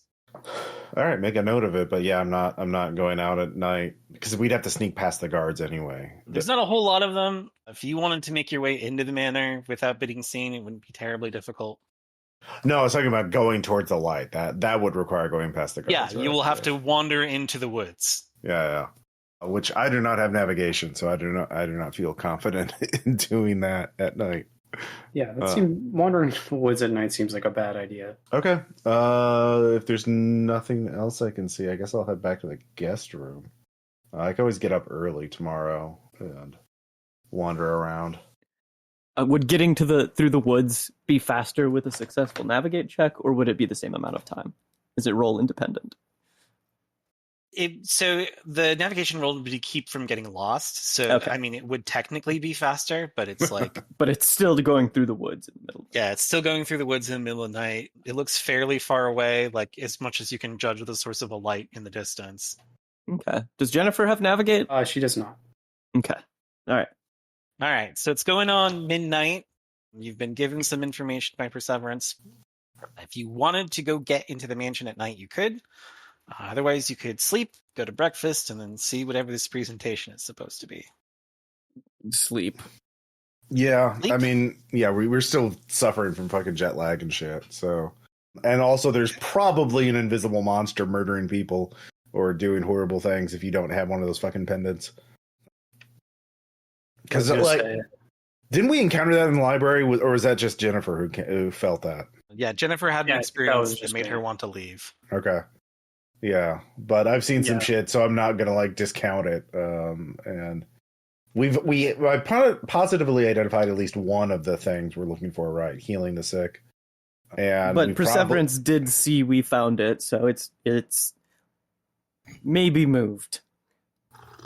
Oh shit! Yeah, they might have moved the whole crate somewhere. Yeah. It depends on what the goals of Perseverance is. Yeah. She may want to help us if, like, I was trying to, like, spin, like, yeah, we're trying to keep people from getting hurt. If she cares about Titus and herself, maybe we shouldn't have all these things that can, do all this shit. Yeah. Oh shit! We should have asked her about the captain before she left. Yeah, that would have been too late now. Yep. All right, so the next things that are going to happen is breakfast, followed by the demonstration. Is there anything you want to do, or you just want to fast forward, skip to said demonstration? I mean, I want to be, like, around, like, a little after the sun rises. To see, like, you said breakfast is at 10, which is pretty leisurely. So, like, if there's time to wander around before breakfast, I'll do that. Yeah. Yeah. Okay. Yeah, when you go to wander around, most people get up when the sun gets up because, like, these are career military people. The, like, early rising is just kind of grilled into you. Even if you had a day off, you couldn't sleep in if you wanted to. So they're wandering around, doing various things, getting coffee, hanging out in the rose garden, having conversations. You don't see Titus or the captain anywhere. Is there anywhere in particular you want to go look for, or? She said the wine cellar, right? The wine cellar and Titus's study. Should we like sit down and compare notes before we set out looking for stuff? I thought we did that last night. Like, yeah. Before we went to bed. Sure you all have exchanged the information that you found on healing the sick. There's the journals in the study, necklaces. His interesting drink choices. Oh yeah, you didn't bring up the interesting drink choice. Oh yeah, There's so many things to keep track. Yeah, there's a lot. Yeah, I will tell the others about that, but you can see JöRMUNGANDR moving Titus from one box into another box in her head. Yeah, but we need to. Yeah, so checking out that fridge in the lounge might be interesting if there's any other unusual ingredients. Yeah, weighing whether or not it's productive towards surviving to get away from all the crazy people that I've been lumped into to ask about the the contents of the folder. She's probably not eating people whole, even though we can't find their bodies. Oh, you're talking about JöRMUNGANDR? You're talking about... You can ask her. No, she's scary. She gets in my personal space. I don't want to know more. I looked into the track book. The booby He's already taught you so many things. You will be made to know. Do we get willpower back for sleeping? Yeah, you get 1 power back for sleeping. Just 1. Probably wasn't great. Yeah, it was not great sleep. To share you're on an island where you've been told that you need to have warding necklaces so that an invisible monster doesn't kill you. Like, I'm on the haunted island with 2 we are also in my room. Yeah. And there's been enough things that suggest, that's actually a credible threat. Maybe we're a little worried about that. So yeah, what do you want to get up to? Where do you want to go? You can go to the demonstration. Cellar. You can skip towards that. Cellar, the wine cellar. So you go down into the kitchen area. The maids are making preparations for breakfast. They obviously have a coffee operation going. They wave at you, but Perseverance isn't around, and they're like 13, 14-year-old girls, so they don't really stop you from wandering into the wine cellar. It's like, what are you going to do? Get drunk on wine? I don't really think JöRMUNGANDR pays attention to them. I'm like, I give me the nicest drip coffee you have. Yeah. You can tell JöRMUNGANDR's insane because she doesn't drink coffee. Yeah. Yeah, they have pretty nice coffee here. Ooh, yeah. Very clearly somebody other than the rich guy is the one that orders the coffee, so it's actual nice coffee and not rich people coffee. Jesus Christ. Thank God. But yeah, so you're in the wine cellar. You can roll search plus 20. Ooh. Yeah, I make that. I do. 42. I make it with a 45. So you're looking at the layout of the room. It's kind of weird for a wine cellar. It looks like it's like kind of like a de facto wine cellar. Like it, every mansion has to have a wine cellar, so it has one. Yeah. So because it is so normal and expected, like obviously there's something wrong with it. So you start checking the floors. You start seeing if there's like, racks that slide. And eventually you do find there's a panel that slides back. Very large panel, like the size of double doors. It slides all the way to the one side and reveals a service elevator. Does the button go up or down? Down. Do you have a flashlight? Jormungandr will just... All right, good. You turns to Jennifer. Do you have a flashlight? She puts back the cheap bottle of Barefoot that she found in the rich guy's wine cellar. Look, one of us should stay up here. I'll stay up here and try and keep yeah. Good. Another learning experience. Get in. All right. She gets into the elevator. She really doesn't want to go downstairs, but she's not going to question the crazy lady. How much do you let that show? How much do you let it show that you don't want to be in the elevator with Jormungandr?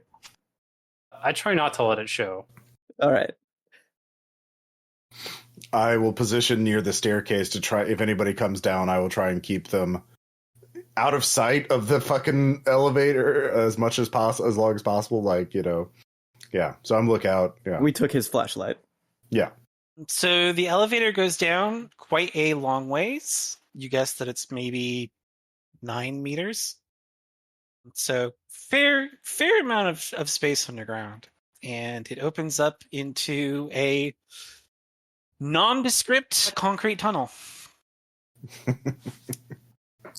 All right. Anything visible in the tunnel? Or just tunnel door at the end? It's just a tunnel that proceeds, and there's a slight bend to it, so you can't look all the way down it. But it's lit. It's got sets of lights running on both sides. It's lit. So, Jormungandr, what's the over-under on this being either a secret sanctum or the secret dock that we were looking for? Could be either. Could be cages. Could be dead bodies. Could be anything. She's just walking ahead as she says this. I'll keep pace. So Knife out. You can walk for a decent amount, but you are eventually stopped by a fairly impenetrable obstacle.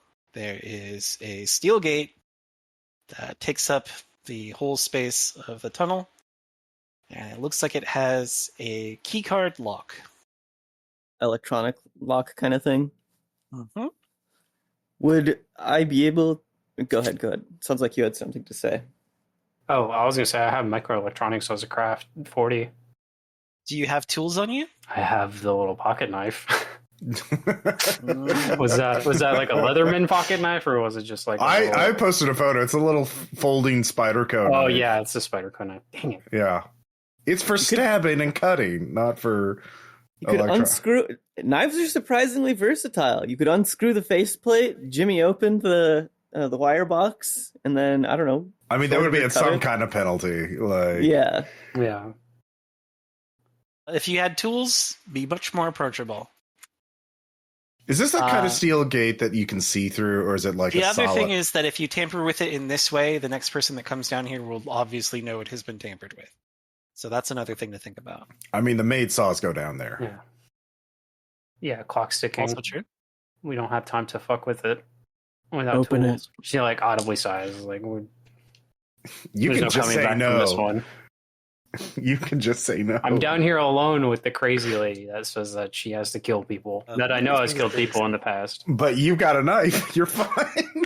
I have a knife. Yeah, her knife is bigger than mine. Well, your knife is already there. You've got a knife, and I've got a knife, and my knife reaches all the way across the room and into your torso. Yeah, so if you're fiddling with it, probably roll microelectronics. What do you think? Is this minus 20, minus 40, minus 20? I would put negative 20 since he has some kind of tool. Let's do minus 20. All right. Let's see what we get. That is a 2. Damn. Yeah, so you scuff up the plating real bad. Somebody's obviously going to know that you went at this out of the knife. But with some creative wiring solutions, you manage to get the magnets to trigger and unlock the gate. Jormungandr proceeds without so much as a good job. So it bends around again, and it looks like this tunnel goes a long goddamn way. You could be down here for a very long time. If you want to continue, it could be an incredible amount of walking. You might not make it back in time for breakfast or the demonstration. Oh, damn. I mean, I feel like we're kind of at the sunken cost fallacy. Oh my god. You hated that, huh? We've already left proof that we're down here. It's not. No, don't worry about it. Just Just For what? a penny in for a pound. I mean, I'm not there. I can't. Yeah. Do you keep going? Do you want to go until you find a meaningful feature? Yes. Yeah, let's Okay. go. I'm okay with missing out on the cinnamon toast crunch. So, Julian, Yeah. you've been keeping watch for 40 minutes. Jesus Christ. I'm going to leave. Actually going to leave before 40 minutes up. What point in time do you leave? Probably about 15, 20 minutes. I'm going to push the thing back a little bit so that it, like, if you just went down the stairs and looked around, it wouldn't look obvious, but, like, there's enough space that if they come back to the elevator, they can push their way out, you know, if that's there was a possible. latch on the other side. They'll be fine. Okay. So then in that case, I'll push it back and turn off the lights, kind of mutter to myself about them something insinuating that the other two were started making out, and it got awkward. Just like, oh god, I wish they would stop making. Yeah, just real obvious that, like, I'm disgusted with their behavior. So lying, basically, like, oh, they're making out, and that's why I'm leaving. Yeah, that gets titters from the teenagers who Yeah. are like, yeah, girls do that. Yeah. So, and I will. Yeah, have more coffee and stay around the kitchen area to keep an eye on things without, everything's calm and normal. Don't worry about it. So, yeah. Okay. After about 40 minutes of walking, you have seen at various points in times, obviously, ventilation. You can't really, like, reach them. You must need to bring equipment down here to service them or service them from the other end. But you finally find one of those, like, steel rebar ladders that goes up the side. There is a exit up to whatever's above this, but the tunnel does also continue down further. How much further? It's possible this goes the full length of the island, and if it does, that's a couple hours of walking. Yeah, no. There's got to be a way to get down this tunnel faster. Jormungandr will just start going up the ladder. Okay. Make an alertness. Okay, 59. Succeeds. So you get up to the top, you're about to push open the latch up there, and you hear conversation. Oh, okay. It sounds like some guys doing some heavy lifting, talking about where to set things up, move things around. Does that work? Have you checked this?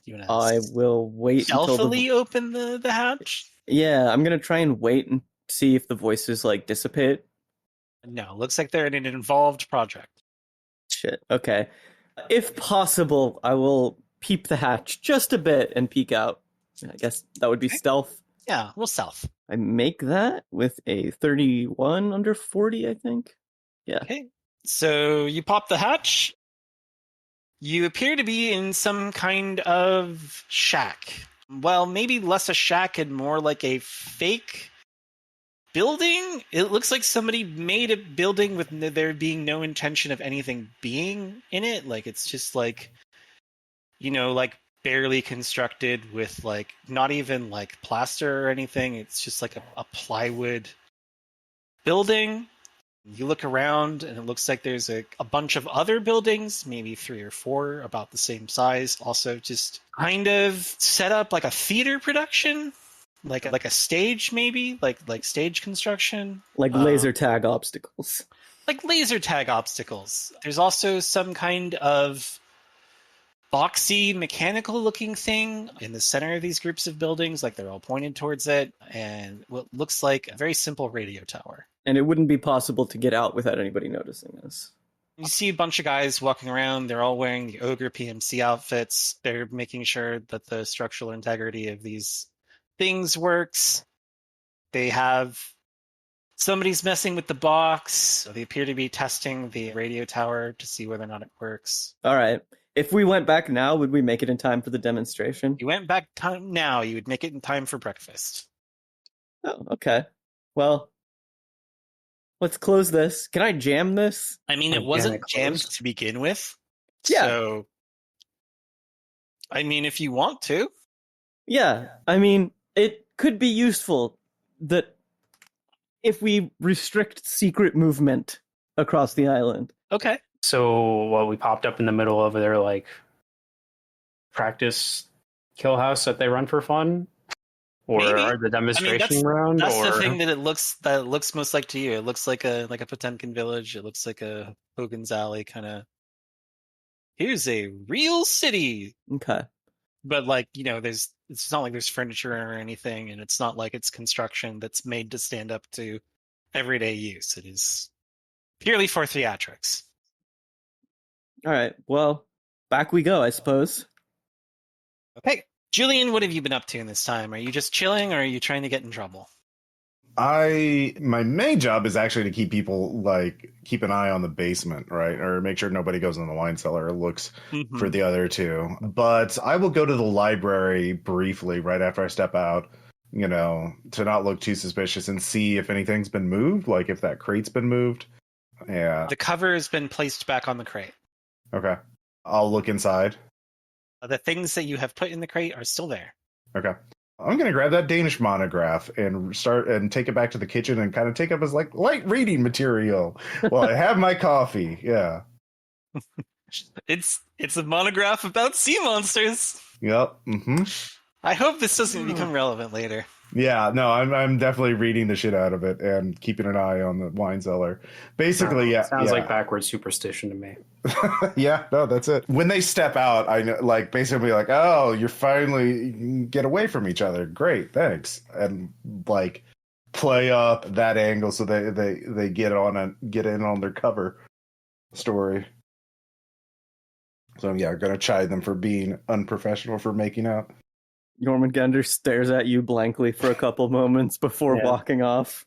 Jennifer kind of connects the snickering of the schoolgirls as she was walking out of the kitchen to that, and tries not to let it get to her too much.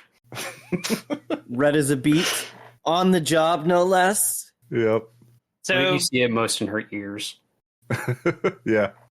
So you had to breakfast, I assume? Pretty normal for this place. It looks like he was not in charge of breakfast, so it's normal.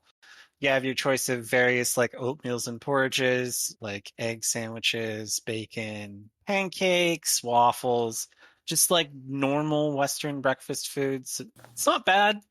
The girls apparently know how to cook, and they have a decent number of ingredients, probably just store-bought mixes. So yeah, it's filling. Titus is not there, and the captain also does not make an appearance.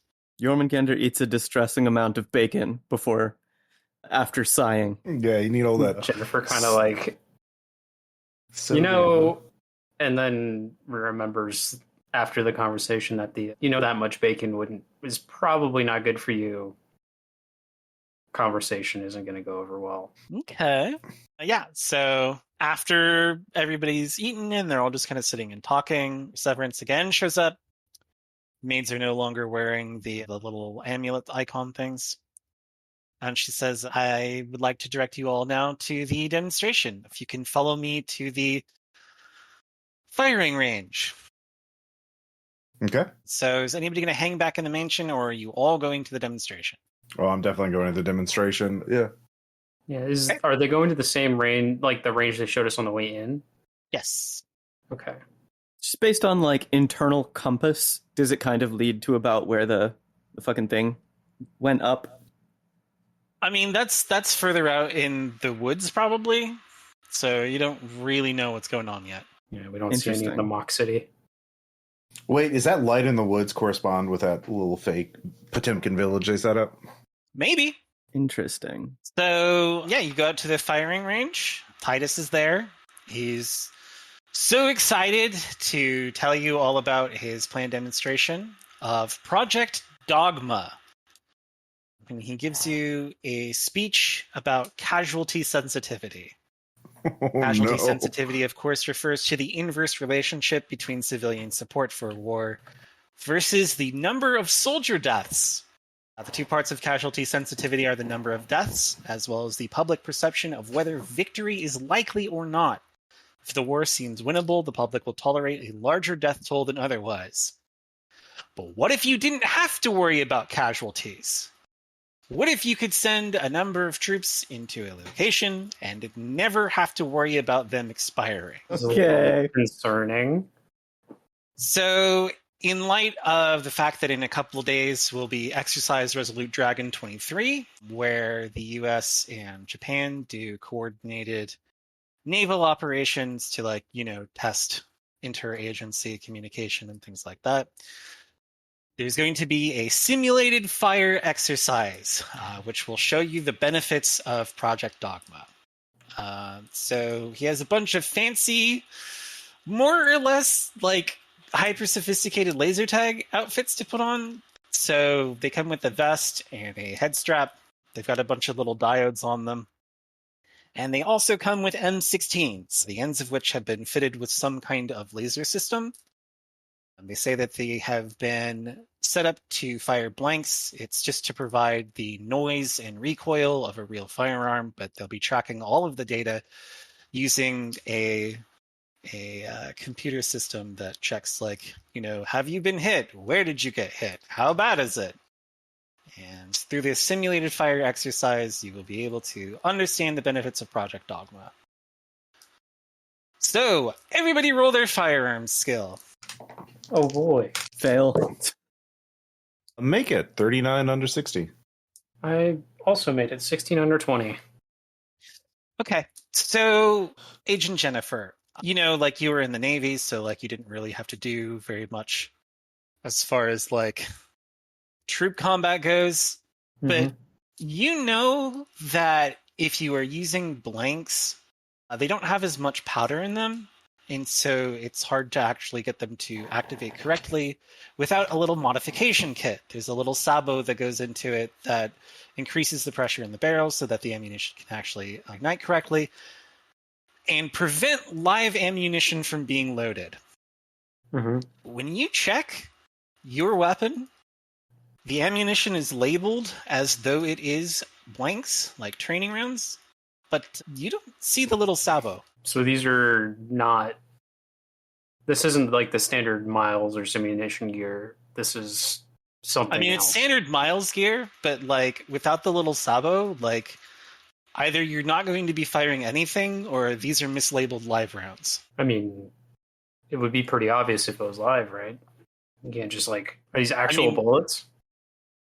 Yeah, so the blanks are just normal rounds. They more or less look like normal rounds. They just have the full orange coloring on the side to let you know that they're blanks.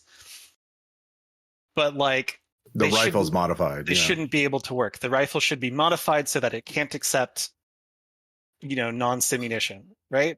Yeah. That modification is not there. So either these are mislabeled and it's live ammunition, or it won't fire properly if it is simunition. It just will not. It'll misfire. Okay. Since it's wax, it would gum up the barrel. I don't like the implications of this. Yeah, I'm going to treat this as a fucking live weapon. This is not good. You don't need to roll your human. You're looking around about a bunch of guys who should be very experienced with firearms. They're all kind of coming to the same conclusion. But they don't seem interested in stopping the exercise. Okay. Interesting. Titus explains Project DOGMA, or the test of Project DOGMA. There is a village, quote unquote, out in the wilderness. It is about an hour walk from where you are. You are to proceed through the forest in whatever manner you prefer, without being felled by members of the Ogre PMC who are set up to waylay you. Once you are in the village, there's a little radio beacon. You turn that on. And after 30 minutes, if you are able to successfully guard the little radio station, you will consider to have won the little exercise. And he believes that through this, you will learn to appreciate just what they're trying to do with Project Dogma and can understand the tactical battlefield implications. Can we fire a few test rounds off to see how the gun handles? By all means, the firing range is set up. You can see how the laser system works. Okay. Yeah, I'll fire off a couple rounds. It's a real fucking gun. Roll sand. Okay, yeah. No. This is against violence. If you're adapted to violence, you automatically succeed. I am not adapted to violence. I fail. I am. Fail, Take all rolling. Yeah. Is that 1 if I fail? Yeah, it's 1 if you fail. All right. Yeah, I succeeded. This is a live fire demonstration, Project Dogma. Are the ogre guys going to be shooting back at us with their little systems? He kind of understands the question you're saying, and he says, yes, but their equipment has been much more carefully checked. And he actually says wink out loud when he winks. Oh my fucking god. And we're supposed to shoot at them? Yes. Okay. Is Perseverance here? Consider them hostile operators. Yes, Perseverance is here. I'm staring at Perseverance. How is she taking this? Like she expected this would happen, and nothing is particularly out of the ordinary. And on it. Well, resignation or like excitement or like, yay. Well, not excitement. Okay. It's just, this is normal. This is a normal day at the office. Just not resign, just like average. Another This one is- of his this is kooky just- ideas. Yeah. How it works here. Okay. Cool. That's not good. So let some of those other guests go first. We'll kind of follow bravely behind them if we can. Yeah. Like, I want to see how this we're plays acting in out. reserve, you know? Yeah. So you're going to let all the Spec Ops guys go first. Yes, 100%. Absolutely. Okay. Do you have intention of firing your weapons, or? No, I don't want to.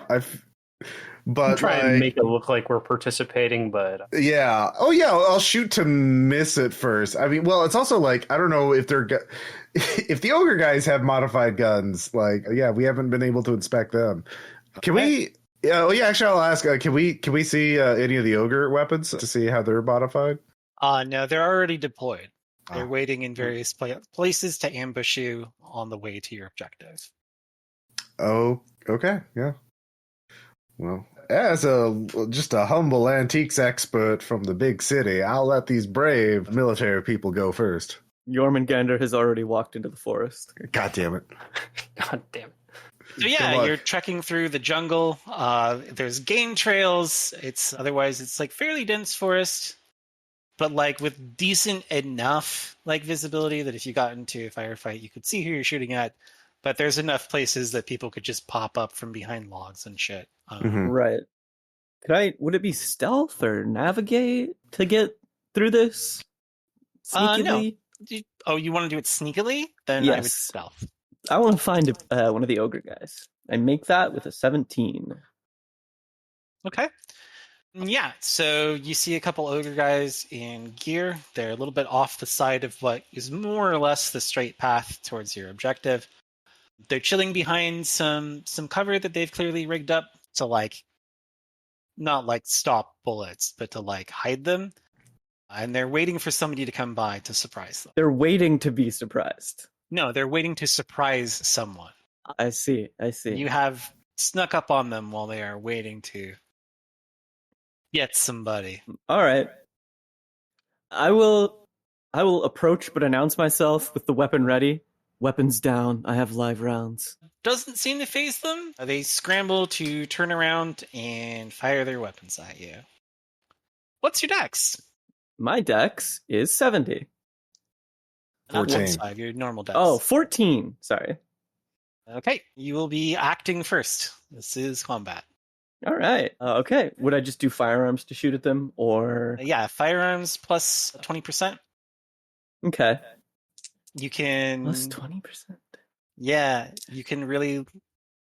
They are capable of burst fire. So if you want to spray a bunch of bullets, by all means. Does burst fire just do damage, or does it add to the roll, or Just More does damage and more targets. adapted to violence? What's a little burst fire between girls? Okay, yeah. Roll your firearms plus 20. Because this is like point blank. That's an 11? Okay, yeah, so you're adapted to violence. Are your friends with you? Did you follow? Okay. No. Good. Wandered Have into fun. she wandered into the forest while we were too busy protesting the use of live rounds. So they more or less like kind of had their backs to you. They're like in the process of turning, like they were going to shoot you. So you just lit them up. They are just mangled bodies now. The definitely live rounds tore into them like into paper. Okay. And they did not survive. Are any of them? So none of them survived. None of them survived. However, it did look like they were actually wearing normal Miles gear. Their guns begin emitting a loud noise. Their guns? I'll pick up one of the guns, pull the trigger. It is locked and can't fire. It is making a annoying noise, and it's quite loud, quite annoying. Everyone can hear this. There's little keys on the weapon itself, little keys that you're supposed to take out and turn to deactivate the annoying noise that turns off your ability to participate in the simulated fire exercise. So taking out the keys stops them? Yeah. Like stops the noise. All right, I guess I'll take out a couple of the keys, but leave one. I want to see if the noise draws anybody. I'm going to go in. I'll be heading towards the noise. Okay, you wait about 5, maybe 10 minutes. Mm-hmm. And there are some ogre staff wearing armbands that very clearly mark them as medical personnel. And they have with them a girl of maybe 16, maybe 17 years of age who is wearing a similar outfit. Okay. What do they do? I rolled a 32 to hide, by the way. I successfully stealthed. I'm watching. I'm watching to see what they fucking do. Is everybody else coming to the bodies hiding? Yes. Yeah. I went to the sounds of the gunfire and the beeps. Yeah. Okay, so I will assume that you're all hiding in the same place. So you don't have to do multiple rolls. So the two ogre guys, look around, see if they can see anyone. Once they don't, they say, "All right, it's okay."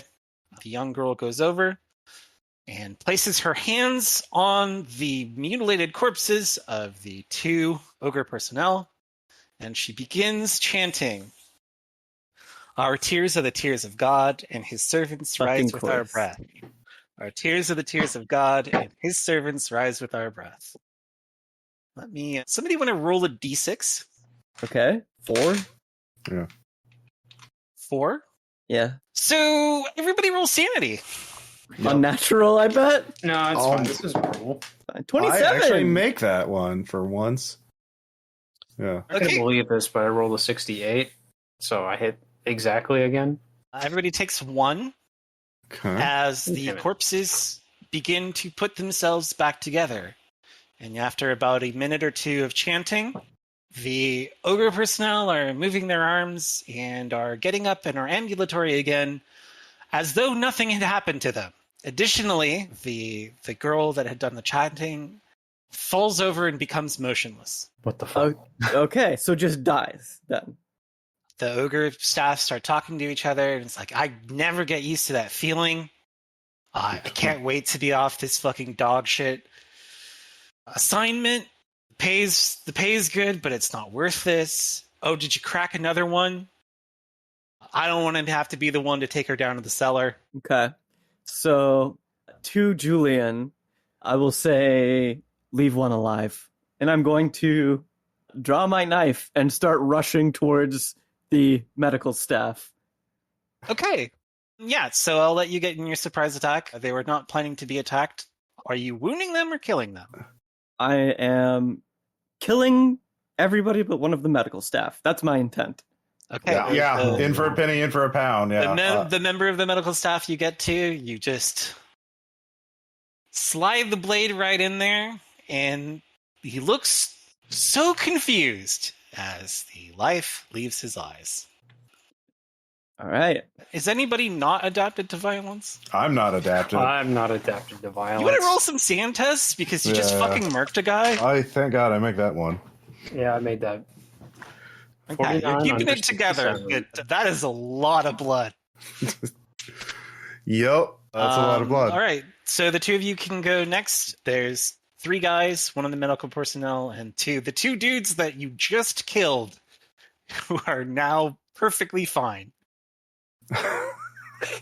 Well, yeah, so I've killed one, and I've killed the other. Or I've killed one, and JöRMUNGANDR's killed the other one. So how many are left after that? Yeah, so... Or Jennifer, are you getting on? Yeah, Jennifer, are you going to kill somebody? Yeah. I guess. Okay, I mean, so... they're going to go down there, so... It's real easy. You pull the trigger. It is not as hard as you thought it would be. Roll sand. I'm keeping it together. 35 under 67. Yeah, you just killed a guy. You killed a guy. That guy is dead. That guy will never get back up. That guy will never go back to his family. You killed him. He's over now. How do you feel about that? I'm not happy with it. This job sucks. I want to go home. So the last guy is just like, okay, so we have armbands that you're not supposed to shoot at us. I deck him. He just goes down. So You have armbands, man. I'll slide the knife under the armband and cut it off.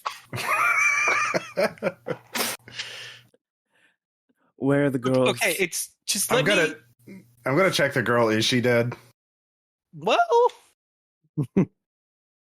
I mean, she's not moving. Well, I mean, check her for a pulse. Appears to be no pulse. Okay. Yeah. Oh, that's bad. That's Yeah, really bad. What do you do with them in the cellar? Look, okay, so Titus was supposed to make the presentation. He told us not to, say anything because, we don't want to... the project's pretty sensitive and it's all about perceptions. So, I'm not supposed to, give you the whole spiel. If you just, wait and you go to the place, he'll do the whole thing. Where are the girls? Okay, so, yeah, so if you just go to the radio tower... Please don't hurt me. If you just go to the radio tower and you do the thing, Titus will tell you everything. I'm going to grab his finger. I'm going to grab his hand.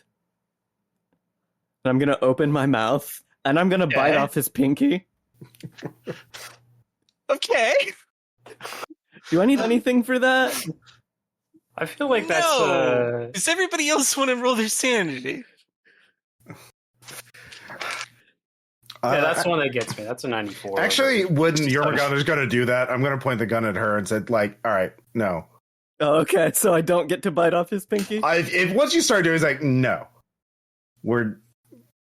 Act like a fucking professional. We are professionals. You're gonna eat me? I'm just there with my rifle, Yeah, no. I've got my... You're acting... There's a lot of what the fuck's coming from Jennifer. Okay, I'll tell you whatever you want to know. Just don't let her eat me. Okay, great. I want to know what the big plan is. First, what do you do with them in the cellar? Do you just leave them there and someone else gets them? Okay, so if they do this too much, they get broken, okay, and Carter doesn't know how to fix that yet. So what we're supposed to do is there's a little bay that we take them to, and we just leave them there, and Perseverance calms them down. Calls them what down? Calms them down. Calms them down. Okay. And so they're dead, but they're not dead, and so Titus says he's going to figure out a way to fix them so we can use them again, but I wasn't supposed to tell you this because this hurts the operational cost of Project DOGMA. Okay. The operational cost? Yeah, it's like a bug. Okay, we're going to iron it out. Okay, so what happens when we activate the radio beacon? He comes over and what is Titus he comes over and he gives you the whole spiel, because you're supposed to take these guys out, and then the girl comes and fixes them, and then we do this whole horrifying human wave thing. It's just to show you how cool everything is. I don't know. I just work here. Coming back from dead isn't just fucking a normal thing, right? Like, yeah, no shit. There's a That's cost why to this this. pays so much. Have you been? Has that happened to you? Once or twice, yeah. What's it like? It's not fun. Do you remember anything, or is it just blackness? There's like this darkness, but it's like too dark. It's like a nothing. But there's a man there, and he talks to you. I'm gonna cover his mouth and then turn to Julian. You're going off topic. Well, we need to know this. We need to know the name of the adversary. Does the man have a name? That's all I want to know. Does he give you a name or anything like that? No, I mean, Okay. I talked to him and he talks to me, but I don't remember what we said. Okay. Does he look like anyone? I don't know. Okay. All right. It's so hazy. Yeah. Is there another dock on this island? Yeah, but you can't get to it right now. Because of the tide? Yeah, you can only get to it during low tide. I mean, you can go through the tunnels. Okay. And the tide. Okay. And is it for boats or a submarine? You knew about the submarine? All right. So it's for the sub. Well, now we do. Yeah. Can you pilot a submarine? No, I can't pilot nobody can pilot a submarine. It's useless. It's this like fancy like dry dock thing that Titus came up with, and the first time they used it, it fucking broke. Okay, and the sub is just stuck there now. Jesus fucking Christ! We don't have it. Like you'd have to take the island apart to fuck it. It's a part of the scenery. Is the sub armed? I mean, there's a munitions stockpile for it, but like a docked sub can't shoot shit. I'll turn to Jennifer. What sort of weaponry does a sub generally come equipped with? Jeez. This is... What the fuck? Would it level the island? No, I don't think so. We would need something bigger. The whole purpose of like a torpedo would be to like crack the hole and let the water do the work. If we're gonna level the island, that's a completely different thing. The dude helpfully pipes up, well, like, could you do it with like a nuke? Is there a nuke You're on the telling island? me this is a nuclear submarine underneath the island? Well, yeah. Oh my god. Oh, Jesus Christ. Is it American or Russian? You think I know? Answer the question, Jennifer. Yeah, you could nuke the island. You don't even have to nuke the island. You could probably just... Irradiate it? Yeah. We could make it unlivable for normal people, I guess, but... Unlivable If we're doesn't bringing... cut it. Well, look, if there's a massive radiation spike in the island, they're gonna fucking send in the Marines, quite literally. No, they wouldn't send anyone. Well, we would be able to cut off the supply. You wouldn't be able to bring anyone here. Yeah. Or at least you wouldn't be able to bring anyone normal here. That's gonna be our best solution. All right, let's go on a little trip. Let's go visit the submarine. It's like really far from here. There's a way down into the tunnels from like the village, but otherwise we'd have to go like to the manor, and I'm not supposed to go to the manor. The thing in the manor, is it real? I don't know. I mean, we've been told not to go into the manor at night, and like I haven't. So I'm like patting him down. Does he have keys or cards or anything? yeah, he's got a key card. Okay, I'll take that. Thank you. Any further questions? I'll turn to Jennifer and Julian. No, this is pretty fucked. Jennifer, come here. More than just a little fucked. Come here. Watch. Yeah, Jennifer walks over with her gun. When JöRMUNGANDR says watch, she'll slip the knife up into the guy's heart between his ribs. Oh, Jesus Christ. He He's gave like us everything. pointing at the body of the dead girl as he dies. Are you adapted to violence yet? Fuck. I am one off. It's only for failed violence checks. But, Yep. you know. Oh, only for failed ones. Yeah, if you make it, you don't get a check. Okay, I did pass that last one, so... Yeah. So... I guess I need to roll this one. You do. You did just watch Your buddy murders someone in cold blood. Buddy's a strong we're word. buddies? 34. I mean, you sure were supposed to be making out. So, Yeah, so it's a 0. It's fucked up, but Jormungandr, with bloody hands, will grab you by the chin, look you in the face, and say, "This is what the job is like. You're learning." Jennifer doesn't like that. Yeah. She's extremely disturbed by all of this. She keeps thinking about how Jormungandr was going to eat that guy's hand. hey, Okay. Yeah. Yep. Can I pick up the girl? Just kind of very gently pick up the girl. yeah, you like go a to pick her stuffed up. animal. Can everybody roll me a sanity attack? Oh boy. Okay. This is versus unnatural. Yep, I failed. 29. 0 if you make it, 1d6 if you fail. Ooh. Yeah, that's not great.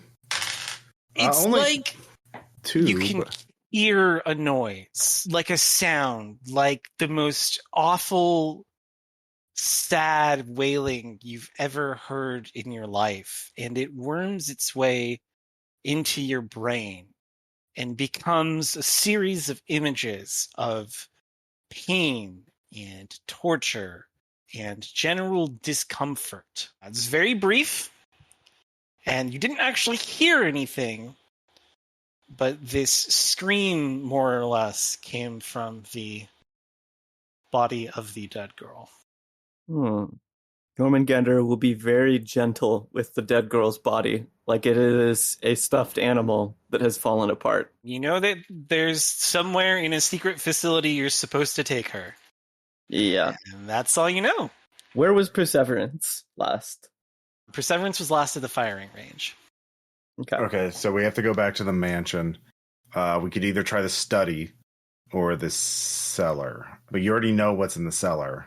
So probably try and find the secret room in the study? Unless there were other... I don't remember. Were there Well, other... I mean, that guy's implied that the cellar tunnel goes both to the maid disposal area and the secret... village. Yeah, the village, the maid disposal area, and the submarine. So, okay, so I guess we go to the cellar and see if we can find... do you remember any branches? I don't remember off the top of my head.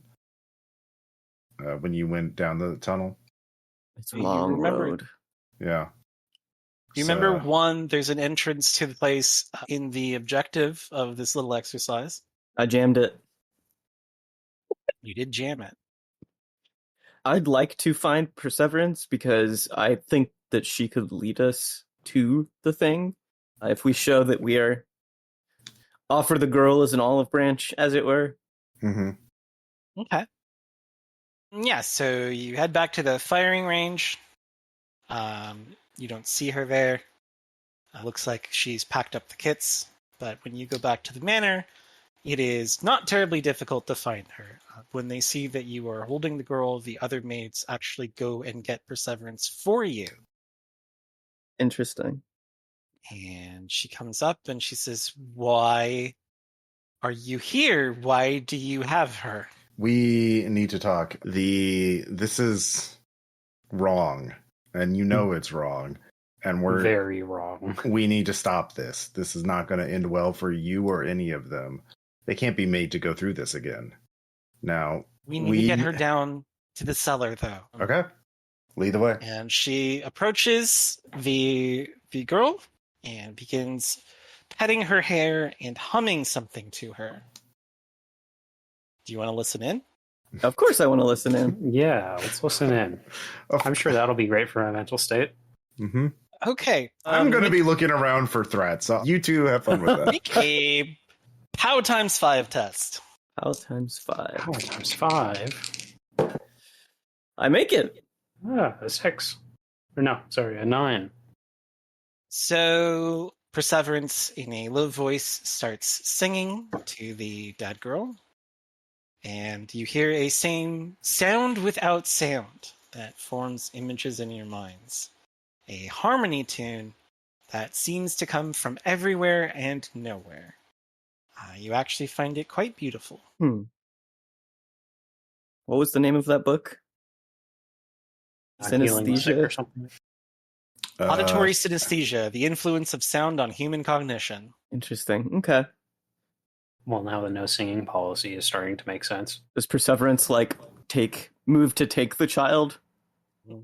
Okay. She's just staying near her and singing to her as she's trying to get you to go with her Yeah. to the wine cellar. Yeah. We go. All right. Right. It is a long trip through the wine cellar. Past the first branch that goes up to the Potemkin village, there is a second branch that goes upwards. Perseverance walks past it. Okay. We're following Perseverance. Okay. So you ignore that branch. You continue along a little bit further, and the tunnels start to branch out. Not in they're going to different places, but more like you're branching out to actually delineate the various rooms of where you happen to be. She brings you into some kind of underground submarine facility. There are a number of not buildings, but areas of this island that have been carved out and made into partitions. Yeah, little partitions. You see several different rooms. She ignores most of them, and she takes you to a set of large doors that have locking mechanisms in all four corners. They can be bolted shut in a heavy-duty kind of way. And curiously, the entirety of the doors has been covered in the triangular soundproofing foam. Imagine that. She asks you to get the door for her. I'll get the door. So you open the door in what is supposed to be the barracks, but it looks like there has been some renovation. There is the soundproofing foam on every single wall, and it has been converted to an open floor plan where the floor has been replaced by a series of square pools. They look to be 15 feet by 15 feet concrete pools with a depth of about 6 feet. They're lined with some kind of material and filled to the brim with saline solution. Can I please have you all make another sanity check? I fail that one. I fail that one as well. I'm just having a good time. Yeah, I fail. That's a 93. All right, if you fail, it's 1d4. Ooh. Three. There it is. That's a 4. Fuck you, friend. I'm going to project that shit. Yeah, I'm also projecting. So how Are does you that all work? projecting? Yeah. So you pick a bond, you roll a d6, you reduce the D4. bond by... Is it d4? It's a D4, yeah. Yeah, you roll a d4, you reduce the bond by that much, and it blocks much sanity damage. You also lose that much willpower. You also lose that much willpower. So what is the rules on breaking points? So that's like X amount in... It's 5 in an hours, hour, right? or when you hit your breaking point. Well, 5 at once is a fight, flight, or freeze thing. If you hit a breaking point, you get a permanent disorder, but that can be resolved at the end if you survive, basically. Yeah, so, that's how I got my coke addiction, or your phobia, or disassociation. Yeah. Yeah, it's been about an hour of walking. Is this your 5th in an hour? Well, it's 5 at once. Or No, I took 4 there, but I did take sanity damage for killing that guy. So if you hit a breaking point, but I did not hit a breaking point. Yeah, if you once you hit your breaking point, you set a new breaking point, which is equal to your current sand minus your power. So yeah, you're fine. You're hanging on. You're just getting So having a bad time. Fucked up. But yeah, I'm having a bad time. I don't recognize any of the bodies in the water. Yeah, the pools contain the perfectly preserved, lifeless bodies of many 16 to 17-year-old girls. Jesus fucking Christ. Oh, now we know why Interpol was out here. Perseverance has you slide the girl you're carrying into one of the pools, and she says that it's comforting to them because the saline makes it so they don't have to feel anything. And we're going to have to end it here. Yeah, no shit. Jesus fucking Christ. Yeah, what Project DOGMA is about. Yeah. We sure did. Listen, we said no troop casualties. We didn't say no casualties, period. Look, they can just bring them back, technically. We can still talk our way out of this, I feel like. But we are next to if this is the submarine pin with the nuclear sub, we could just Yeah, I don't suppose. I mean, that is Jormungandr's current plan. Yeah, but Get rid like of the island. sabotaging a nuclear reactor is probably going to be kind of technically hard to do. Oh yeah, she'll do it at gunpoint. I may have an applicable skill.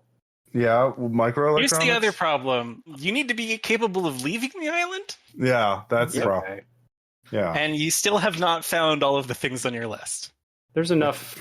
It's like we probably have enough time to get back to the ferry before we take a problematic dose. Well, that's the thing. If they're all heavily irradiated, right? that counts as destroyed. They get like people can't grab it anymore. It's fine. Are you sure? Are you sure that the people who are doing this kind of shit would be like, "Oh, dang, it's irradiated. Guess I can't use this forbidden artifact." I mean, if it's enough radiation, like if it kills you in 5 minutes, it doesn't matter, like, right? But yeah, it's like if we make it like the elephant's foot in Chernobyl, like, then yeah. But that's a physics question I can't really answer. I was going to say, is heavy machinery a good skill for sabotaging a nuclear reactor? Also, we could, if it's radioactive enough, we could always go back to Delta and be like, hey, just since you can use satellites and shit to detect radiation, right? So like, just say, oh, a North Korean dirty nuke's on this island. Better airstrike. Better level the island because those North Korean terrorists are hanging out there. Do you think Jobez has enough pull? Do you think the person who is like, good fucking luck? Look, man, I'm an antiques expert. I've watched Tom Clancy movies. Somehow this is all going to be like projected. This is all going to become Jennifer's fault. That I'm so happy that you've gone to blowing up the island instead of your normal simple objective, which is to just collect a bunch of books. Well, I mean, we did murder a bunch of people, so that might be a little bit of a faux pas. Fine, they can get better. Count. Yeah, they're not dead. They're just off right now. Okay. We also have it's not just like steal the books and blow up the island, but also like deny to the enemy the zombie ninja maids. Yeah. I mean, I feel like getting rid of Titus and whoever that guy is, that's probably Carter, is as important as, if not more important than taking the books. Yeah. I am interested to know what his angle is on all of this. Yeah, because the original mission was, he might have some magic books. Not this wizard who can raise the dead has some scary books. Mm-hmm. Yeah, this escalated. Yeah, they definitely want this guy. The zombie army for hire is a little bit above my pay grade. Yeah. Oh, well, they're much better quality than zombies. Zombies are terribly ineffective and can't use weapons. It's true. Yeah. This is just normal raising from the dead. You know how it is. I appreciate that Titus took one look at Omo and was like, there weren't enough children in pits. Listen, we're making an alchemical omelet. You have to crack a few eggs. All right, everybody, come back. Seeing the pit full of maids was unnatural, right? Mm-hmm. Yeah. Okay, it wasn't violence. No. Okay. You wish it was violence. I wish it was just violence. Don't worry, Jormungandr will just violence. Yeah, if you get adapted, will take care of you. If you get adapted to violence or helplessness, there's like you lose charisma and like bonds and shit. You lose a lot. Charisma and power. Yeah. Mm-hmm. Can't wait to be at 6 charisma or whatever for being adapted to violence. It's fine. It's not fine. We will see everybody next time for the third session of The Labor of Dogs. Now that we've seen what the labor of dogs actually is. Oh no. Bye, everybody. Bye.